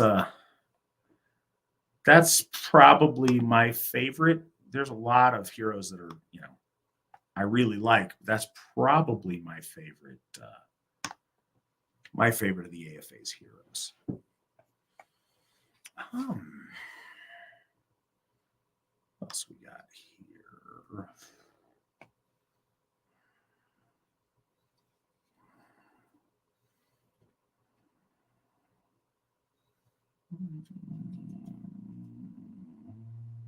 Looking for the next question on here. Got a little bit different situation with how we're sorting questions tonight, so bear with me, guys. I'll find them for you.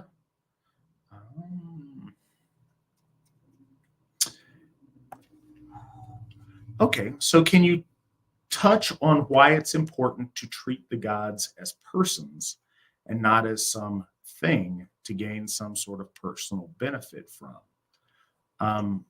What say you on that, Ashley?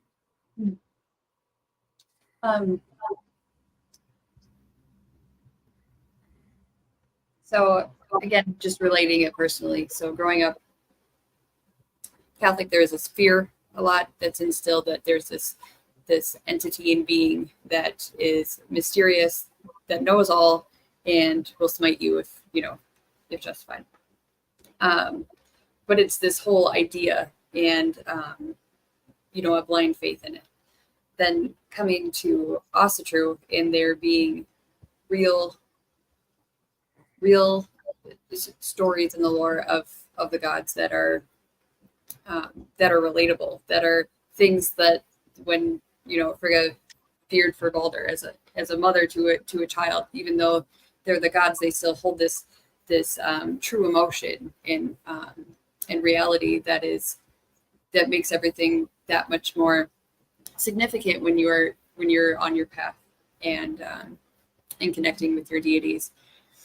I think seeing it as a like magical spell that if you say the right things to the right god in the right circumstance, and you'll suddenly gain this power, feeds into that, the Marvel side of any connotation with Asatru. It feeds into that, the fantasy kind of interpretation of things that, that Viking show and Marvel and all that has kind of like created a path in, staying on the side of our gods being mortal and having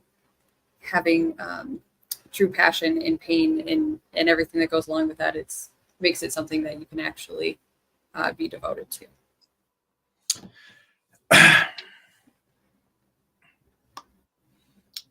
Yeah, it's so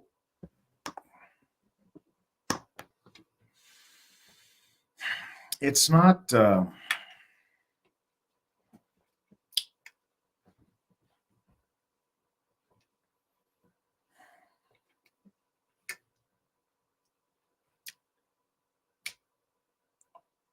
religion, specifically our religion, is about relationships.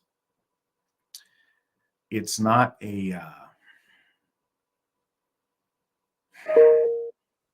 it's not transactional, and it's not like a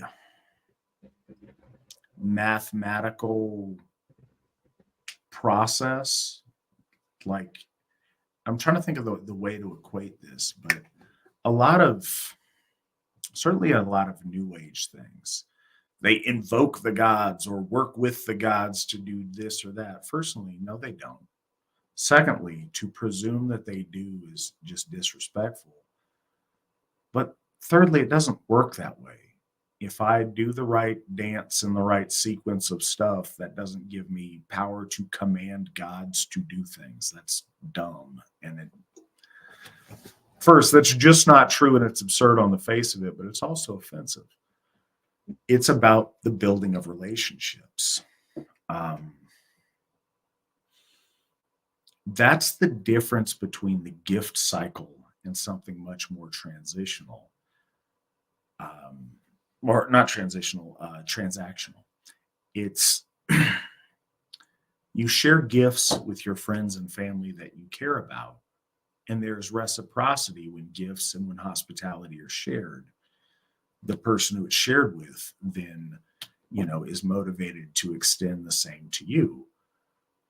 But it's not the same as you see with very transactional religions, where if you do X, Y, and Z, then their God will do, A, B, and C for you.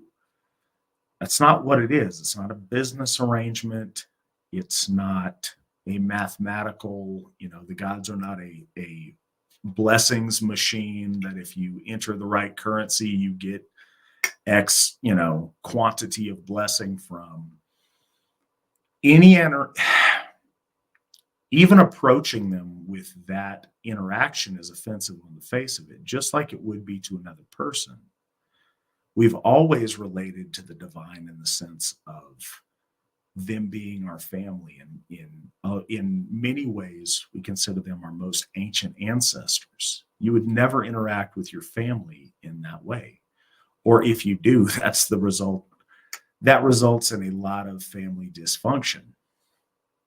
You do things for members of your family out of love, out of loyalty, and out of bonds of relationship that you build. And that's very much how it is with our gods. And again, people miss the point if they search for the expression of that in lore. Certainly it's there and you find it, but I don't need that. For the last 20 years, I've engaged in the gift cycle with my gods, and they've blessed me tremendously. And I know that. I know that in my very soul. I know that in every part of my life. And those who've been active in the AFA and been part of that exchange over,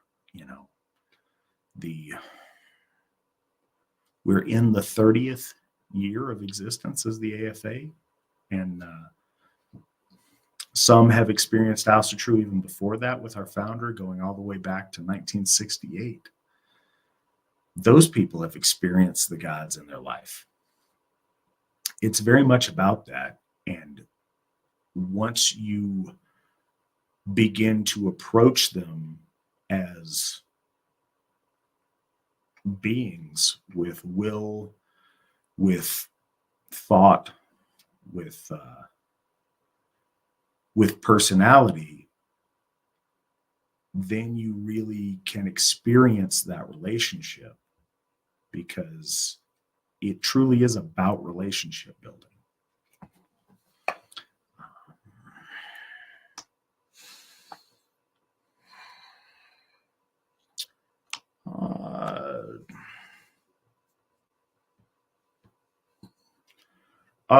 We got another question on this. The second time we've heard about this. Do you guys know about the Declaration of Tradition, which is being pushed by some heathen communities? If so, what is your opinion on that? Ashley, are you aware of the Declaration of Tradition? No, not specifically. No, I haven't heard of that, but I think I could assume it. Sure. But I looked it up last time because somebody asked about it. Is it like trad, trad trends? It's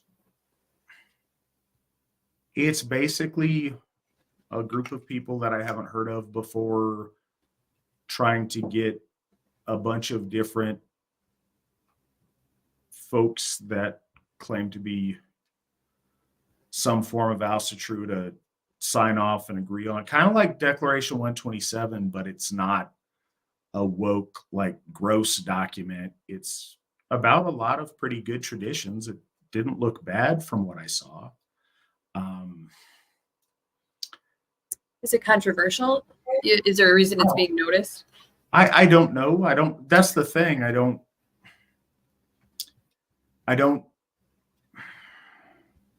because there's like this whole, you know, what came to mind was like the trad wives on TikTok that are either loved or hated, you know, for no other reason than they're not. no, you know. this is a thing by all of the folkish people that aren't in the AFA. Okay. And we don't associate with those people. Honestly, you know, that's one of the things that if you're Asatru, you should be in the AFA. If you're not, then you're something else. And we really don't pay attention to what those something else guys are doing. They should be over here. And if they were, we'd be, you know, we'd be able to accomplish a lot more together than, you know, spread out. I have learned very much in the last 20 years. There's no such thing as some kind of greater heathen community of whatever.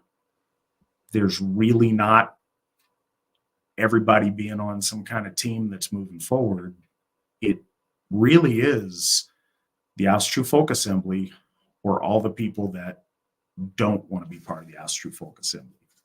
And the very reasons that make them not want to be part of the Asatru Folk Assembly is why we're not really concerned with what they're up to and you know, the various documents. But that's not to be a jerk. I read it. It looks nice. I don't have any great objection to, you know, what I briefly went over on it. Yeah. It's like just like online. Well, again, I don't know. I'm not an expert, but it's kind of a, yeah. People asked about it. It's a whole lot of individuals and a lot of folks I hadn't heard of. Somebody last time was saying it was, you know, originated from some Norena folks. Perhaps that's the case. Question from a friend: if someone has been Asatru for a while, but has yet to personally read the lore, which book or poem would you recommend first? And I think that he's asking specifically lore, not something about the lore. So, Ashley, what would you recommend? So I guess we're talking interpretation. Is the Poetic Edda, and then you know, going through section by section and finding the most conducive interpretation of them. So I mean, there's blanking on starts with a B. For the Luspa is what I'm thinking of right now. But what that leads me to, just the thought process is, if you're asking for a friend who's not super familiar with things, it's very hard to just retain words that you haven't read a lot, especially names that are, you know, very long and they have a lot of, you know, like two vowels, and you know, it's hard when you're first starting to jump right into that. It was for me anyway. It's not impossible, but the route that I found that was doable, that really did genuinely help, was finding any audiobook of any of the lore and just listening to it in the background as your first step in a basis. And then when you step up to sitting down and reading and wanting to have some comprehension of what you're reading, you have this kind of like subconscious base knowledge of words that you've heard before. And it's a little bit easier to then hold on to some of it because you're not stuck on one name or one, you know, trying to connect some dots, you know. And that's kind of the mode that I took when right directly before I found the AFA and was trying to make sure that I was learning what I needed to, was that mode there. And it's, you know, because I think people get turned away when they get confused, or just, it's impossible to retain seemingly, but maybe that's just me.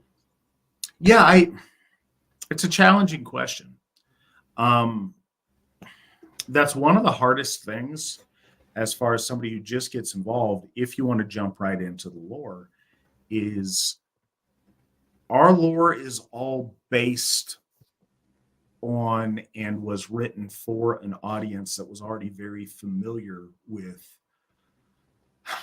the basics of our gods and our cosmology and kind of the high points of their, their identity and their existence and how that worked. Rediscovering that if you don't have those points of reference is tricky.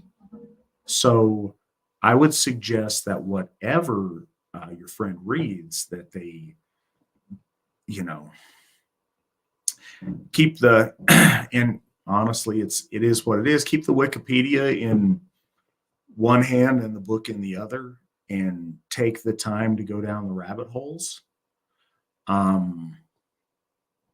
Also, and this may be self-serving, but you asked me the question, I would encourage them to maybe do a read along in with some of the episodes that Svan and I have already done and that we're going to do in the future, because then we could help on some of the understanding of it, because it's a little bit tricky if you don't have the backing. As far as which poems to read first, I think the Gylfaginning is a really good one, because it lays things out very specifically.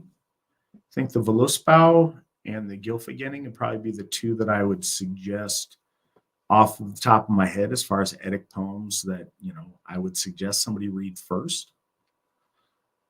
Also on the side, but also part of our lore, is Beowulf. If they read it knowing that there's Christian gloss over some of it that's very obvious, like the people talking about Christ and whatever, we're talking about that before those tribes of people were converted. So I would, if you could somehow de-Christianize that, or they go in fully understanding that and not being surprised by that, then Beowulf would be probably first three I'd recommend.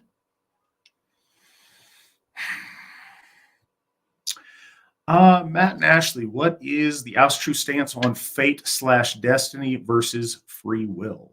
Thanks.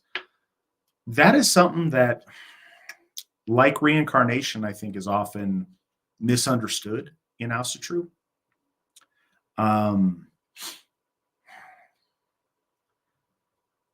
What is really important is to not meditate on our religion or read our lore in a bubble as if it exists outside of the things that you know in the life that you've experienced.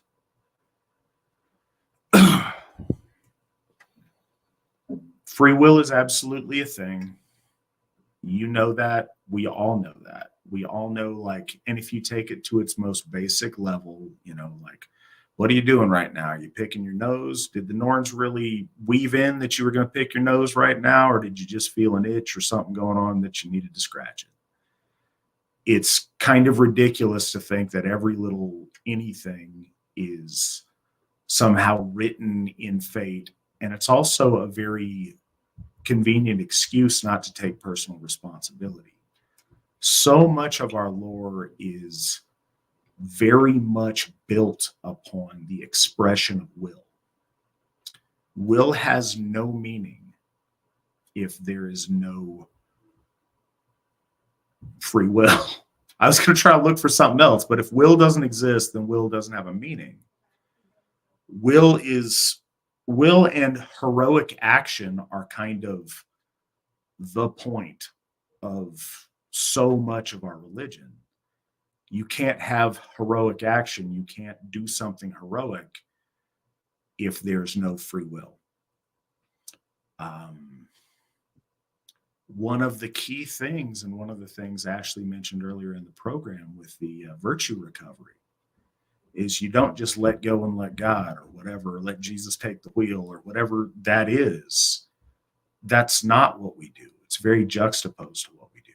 Not that you don't, in moments of desperation, cry out for help from the gods. Absolutely. But they help you do stuff, not do stuff for you. Nothing's heroic if you're just, an automaton that the gods somehow walk through life. There's no point in existence if that's the case. So obviously free will is hugely important and a huge factor. That said, the idea that there are forces that propel you in a certain direction or nudge you towards a certain way to go, absolutely. There are currents within fate that push you the right way, and that's built on past action. It's built on the inheritance that you get. It's built on your luck, your earth, which means fate that you've accumulated. The Norns have woven a tapestry, and it's interesting to look at the names of our Norns because they roughly correspond to past, present, and future. And when we look at, the Norn of past, her name doesn't really just mean past, it means fate. And that has to do with the past. It is a culmination of past action or propelling you in a direction. Her name is Earth, which is the same, root word of fate. Verdandi is about, the now and what's happening now. And the one that you would think is certain for outcome, no, her name is Skuld. That means what should happen. Doesn't mean what will happen, what has to happen. But it is a projection of, cool, if this maintains the course it is going, then this is where it's going to end up. But you have the opportunity to reject where you are, the destiny that is, that you are being propelled towards. And that can be good or bad. If you've made a whole bunch of bad choices and you've been a scumbag all the time and you're a scumbag now, then you probably got bad things that you are fated towards. But your free will allows you to alter that course. Same thing if you're positioned well, if your forebears have given you, all of the right momentum in the right direction towards a glorious destiny. If you're just like, nah, I'm going to sit here and do nothing with my life, that can happen too. There are forces within that tapestry that push you towards a certain outcome, but your will is supremely important, and it's the very basis of a heroism, of the concept of any sort of ascension within Asatru is through the exercise of your free will. But do you have anything to add on that, Ashley? Yeah, I'm glad that you used the word current, because with fate being incorporated, with past, present, and future, our forward right action really can change the trajectory of that current. Like you were saying, if you're, came from making bad decisions and you're continuing to, then that current is going to go that way. But that forward right action, that building of momentum for good is, what pushes you the right way. Another thing being, the tapestry is weaving. It hasn't been completely woven. It's not done. It's never, the web is intertwining with every human that you meet and every choice that you make and every action that you take. Those things are happening, presently and not an already decided thing. But to go into hand in hand with the virtue recovery meeting is a huge part of our separation from the 12-step meeting. It's all that, I am in the 12-step meetings that you're here for God's will, and I am here to, He will guide me, and I will give it to my God, and all those things. And it takes away that personal responsibility and that personal ability, to either be better or to take responsibility for what you have gotten yourself into. And that whole concept seems to be such a fundamental difference in the majority of other religions. And it's almost, it's when you break it down like that, it's surprising on how big of a difference that is, because it seems common sense that, of course, you should be in control of the things that you do in the life that you're living. Because if not, then what would the point be of being here in this world and in this life if you were just this, video game placeholder to just do what, somebody is controlling you to do? What would be the point of you being here? So. And we know that logically. That's kind of an overall thing that I would really like people to take from that. That's just true. And we know that logically.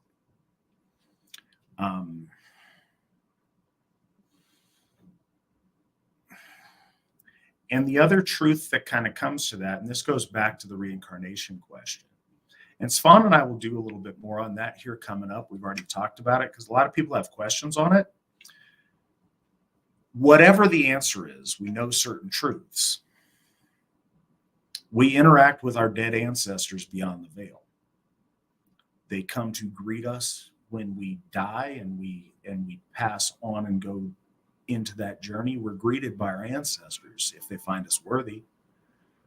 We know that they hear us when we make offerings, at our altars. We know that they are with us and they watch over us. They become our Disir and our Alfar, and they look after us and care for us. That's one of the also fundamentals to existence that we all realize, whether people are religious or not. In moments of they're in their fields, or for whatever reason, they reach out to their ancestors like, hey, Mom, I miss you, and I wish you were here, whatever. People talk to their dead ancestors all the time without even thinking about it, because it's something we fundamentally believe in. We know that to be true. That can't function. Certainly it cannot function in a one-for-one reincarnation. No, they just go in there, they recycle, and look, now they're your grandson. It can't work exactly like that. Whatever the answer is, it can't be just that, or else you're at your altar, making your offerings, and all of a sudden your grandkid wakes up in the other room and responds to you. That's not how that communication works, and we know that. And I don't. Please understand this about me. I don't do any of that just to be silly. That's not the point of it. The way that I like to process stuff that's always served me really well in my life is taking big, complex things that you can navel gaze about for eternity and trying to boil them down to the most simple thing, and then building from there. So there's a lot more to it. I don't mean to cheapen it, but we know that it doesn't work like that. So however it does work is something else. And that's kind of a starting place on that. Ashley, do you believe in cryptids like Bigfoot? Bigfoot specifically? Cryptids No. generally, and because he specified, probably. Well, tell me both. Yeah. So there isn't a cryptid, if you will, specifically that I would go on a hunt for it. But I do believe that there are things and things on this world, this earth, that we don't know or see or are privy to its in and out. Its existence, I guess, is what I would say. So nothing specifically, but I definitely think there's a lot that we don't experience.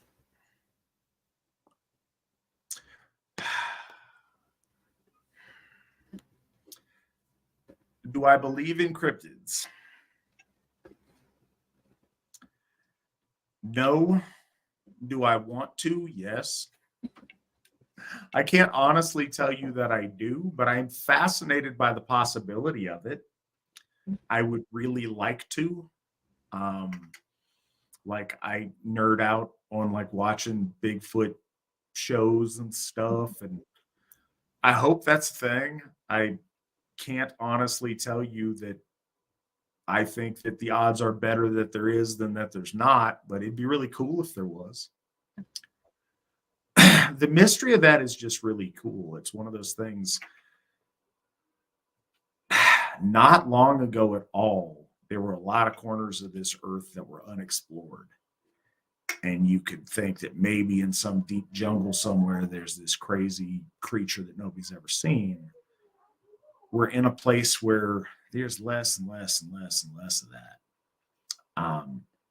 But it'd be really cool if it was a thing. I really want that to be the case. I hope it's the case, but no, I can't honestly tell you I believe in that. Well, and I think like an ocean-based, creature of some sort would be the most plausible because there is so much that we haven't seen or explored there. So that would be more plausible than, So, go ahead. No, go for it. Oh, well, I was going to say one of the things that kind of primed me for that thought early on was I grew up in Alaska, and down here and anywhere I've been, in the lower 48, you go out hiking anywhere you want to go, you run into people. People have been just about every, it's hard to find a spot that you can step that somebody hasn't stepped before. In Alaska, there is hundreds and hundreds of square miles of space that you can't confidently say anybody has ever stepped before, ever. And so the idea that there's something out there mysterious that you don't know about is kind of a cool idea, especially growing up. It's a really cool thing to think about. The other thing that messed me up with Bigfoot is unsolved mysteries. Now, folks out there that might be my age or thereabouts, unsolved mysteries was terrifying, but it was real. All of the time, Robert Stack would come on there and he would tell you very dramatically tell you about these real things that happened, these real unsolved mysteries, people that disappeared off the face of the earth and crimes that happened that were never solved and all this stuff. And you'd have updates and they would find these people or get to the bottom of it, but they were all like real things. And then they shuffled in a Bigfoot episode. And as a little kid, like, no, this is the news, this is the news, this is the news, this is the news. Well, that was the news too. And it came, I believe it used to come on Friday nights. And I had to go camping the next day. I was terrified. And I think that stuck with me as a kid. They rebooted that show. It's on Netflix now. I've seen that. There's some that were cool and then some that were kind of disappointing. I appreciate they do the Robert Stack like ghost image at the beginning. Yeah. That's neat. That made me happy. Same font. They use like the same font and stuff. Are weddings in Asatru in some way different from weddings in Christianity or other religions? You've seen a couple so far, haven't you, Ashley? I've seen actually just one in person. I definitely have gone through the logistics of them in the background, but the only one that I saw was the Duffys, and that was at the first Fall Fest, and so that was But I mean, I think the biggest difference being, the spiritual aspects of things. I think a lot of people don't understand just how much came from our traditions that are incorporated into, other religions and their ceremony. But that, like I was saying before, the ham fasting portion of a wedding is my favorite and kind of a Asatru original. So I'm going to throw this out there just because it's in the chat. And I know he's been trying to get it out a couple of different ways that we're glitching. Jay Barmore wants to make the point of shouting out specifically to All's Here Your Gothy Me, Gothy Trent East, Gothy Nate Erlinson for putting him onto Julius Evela's works, and wants to shout out to Ashley. Shout to Folkbuilders Tyler and Ron, thank you guys. Truly, we appreciate that. And yeah, I'm glad folks have been able to help. I hope you enjoy that.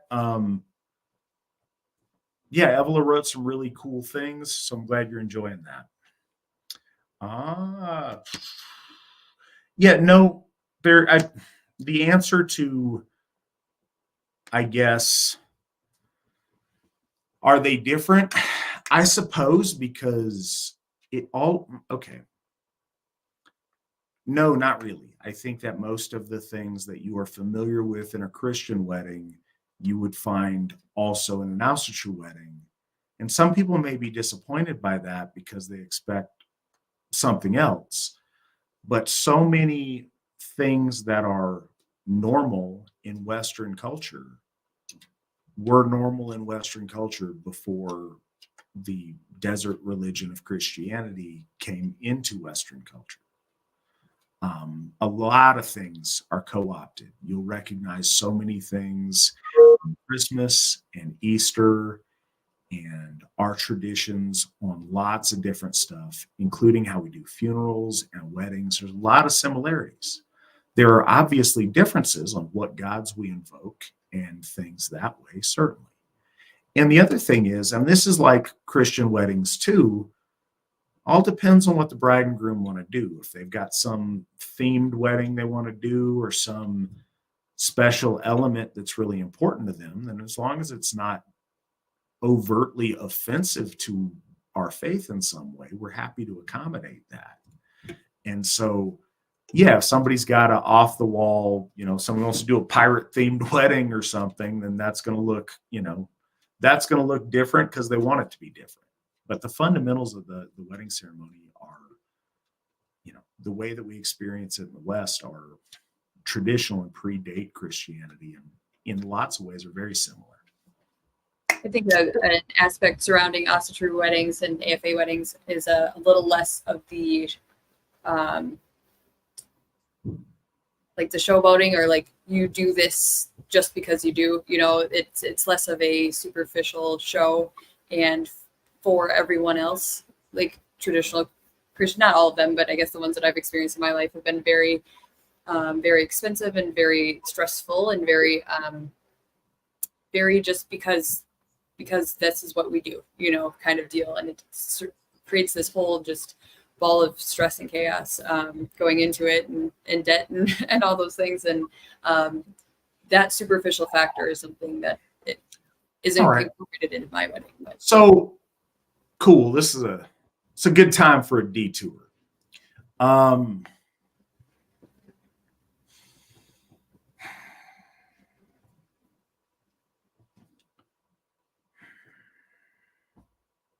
Shouldn't have to be like that. And I don't know that it's like that in a normal Christian context. I don't know how they're set up for you celebrating the entirety of your wedding at their facilities or whatever. It's very important to us, the Asatru Folk Assembly. We don't charge people for the services of our priests. That said, we gladly will take donations that way. And if you want to do that, please, by all means, that's much, much appreciated. But that's not the point, and should never be, being involved in the sacred rites of our faith shouldn't be about that. Just like I talked about with the gods, it's not transactional, and it shouldn't be.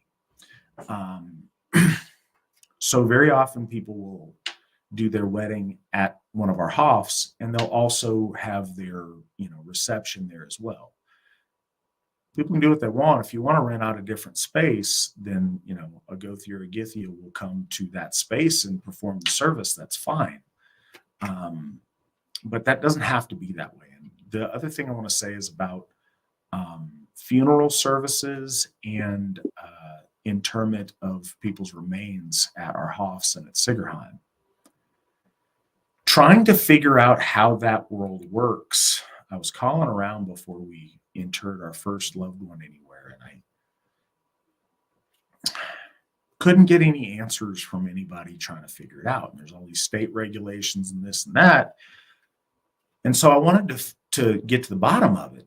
In order to do that, turns out that's by the Bureau of Consumer Affairs, because that doesn't have much to do with the disposition of remains. It has everything to do about the financial agreement as far as paying for like grave plots and such. I didn't realize that is a shockingly expensive thing. When I went over in Europe, they had these beautiful graveyards, and turns out if you don't continue paying your rent for the spot, your kids probably will, maybe your grandkids will, but your triple great grandkids are probably not that connected. And if your triple great grandchildren don't pay for your spot, they check you out back. And that's shocking to me. Again, by all means, please contribute, please donate. I'm not going to ever, suggest don't do that. But we don't charge our people for having their remains interred in the burial grounds at any of our Hofs or at Sigerheim. We're not going to do that. That's grossly offensive to me on the face of it. And I know there's upkeep, and I know there's stuff, and it's not that you shouldn't look for fundraising for some of those things, certainly, but no, we're not going to dispose of, old graves and people who've been there for a long time because their family doesn't pay the bills for 200 years. That offends me on the face of it. So it's something that we don't do, and that's really important to me that we don't do that. Also, we host, again, we'll send somebody, to wherever to do a funeral service if that's what we need to do. But we do host those at our Hofs, and also the,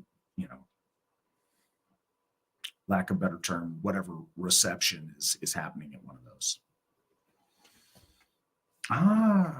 Next question from Corey. Hypothetical situation. If one of our folk was living isolated and wanted to relocate closer to the folk, would you recommend moving closer to a Hof or to Sigerheim? Yes.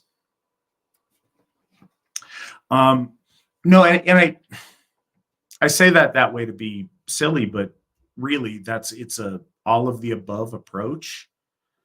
Either of those is a great answer. There are a lot of reasons that people want to be different places. I think it is extremely important that, if at all possible, our folk do move closer together. That's fundamental, and this is always meant to have been participated in as a community. The closer you are together, the closer you're able to do that. My family and I are going to move out to Sigerheim.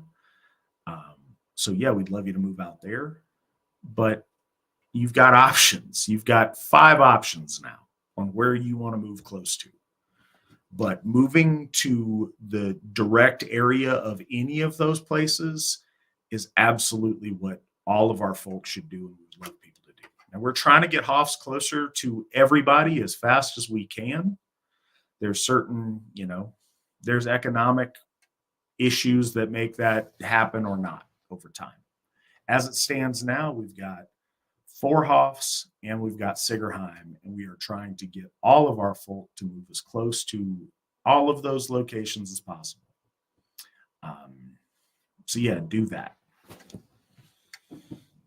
I'm biased because I'm really trying to focus on building Sigerheim, and I'm moving all the way across the country to be there. So yeah, move to Sigerheim. But if you can't or you don't want to, you got 4 other really amazing options. Move close to one of our Hofs. Do you have a recommendation on that, Ashley? I'm biased to Baldur's Hof, and it being in an area that's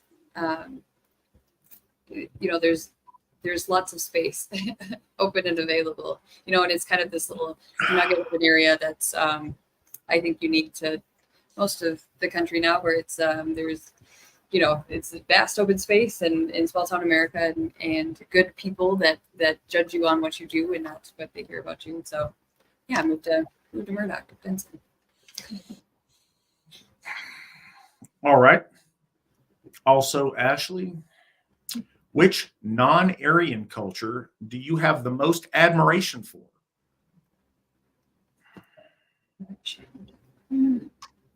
Well, I guess I haven't put a ton of thought into that, but I'd say maybe swapping out admiration more for interest or intrigue, I guess would probably be ancient Egyptian culture, not current Egyptian culture. For all the reasons, but for the amount of things that developed and happened that we have no idea about, what we think we do, is very interesting to me, and relating back to kind of how we interpret things, and not for jokey reasons, but to drop the show like Ancient Aliens, watching those things, they see a drawing and they think, oh, that looks like a spaceman suit. It's not what it is. That's just the only thing we've seen that looks like that, and that in and of itself, that mystery that surrounds all that is quite intriguing. Yeah. I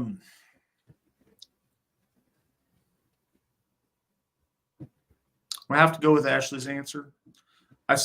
It's not something that I really spend much time thinking about. But yeah, ancient Egypt is fascinating, and it's fascinating for all of those reasons. It's fascinating to just see the complexity of their monuments and the fact that they still exist to this day. Certainly like the pyramid culture, but even later than that, yeah, ancient Egypt is really, really interesting and certainly worth admiring. And I wish I knew a lot more about it. Have you seen the new Assassin's Creed game coming out? It's set in feudal Japan and you play as a black samurai. People are furious. I've never played Assassin's Creed. I was unaware they were making medieval black samurai. That doesn't make any sense. I would be furious too. I will be furious on behalf of Japanese people. What are your thoughts, Ashley? Yeah, just not very involved in that world. I'm more of your Crash Bandicoot type of video game player. So. Yeah, it was my understanding that the good guys in that are communists anyway, in a lot of ways. But in Crash Bandicoot? Oh no, that's great. I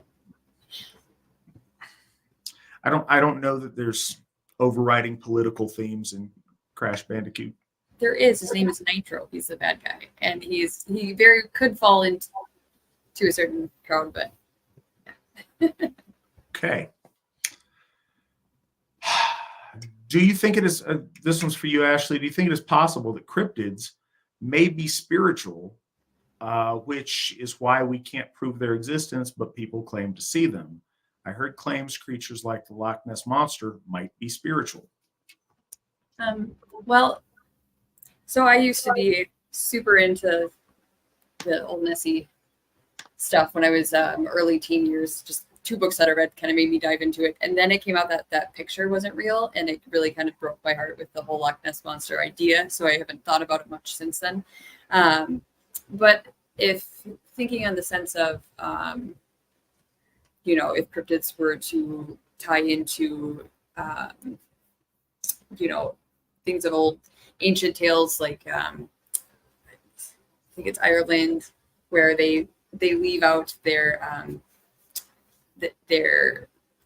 offerings to, I don't remember what they call them, the dwarves or the elves that live in the hills, and it's no one ever sees them, but they give them good graces so that they don't that they return the same deal.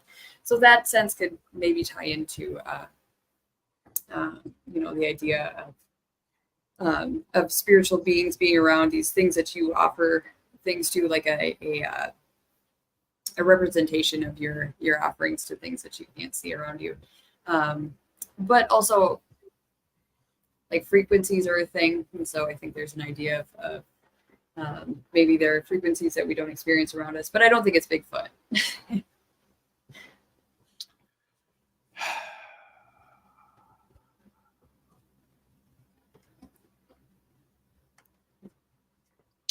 That's something that I've thought about, and I don't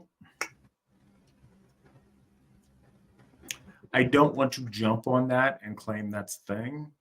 It may very well be a thing, and I tend to think that there's at least some element of that to it, if there is, real existence of any of these things.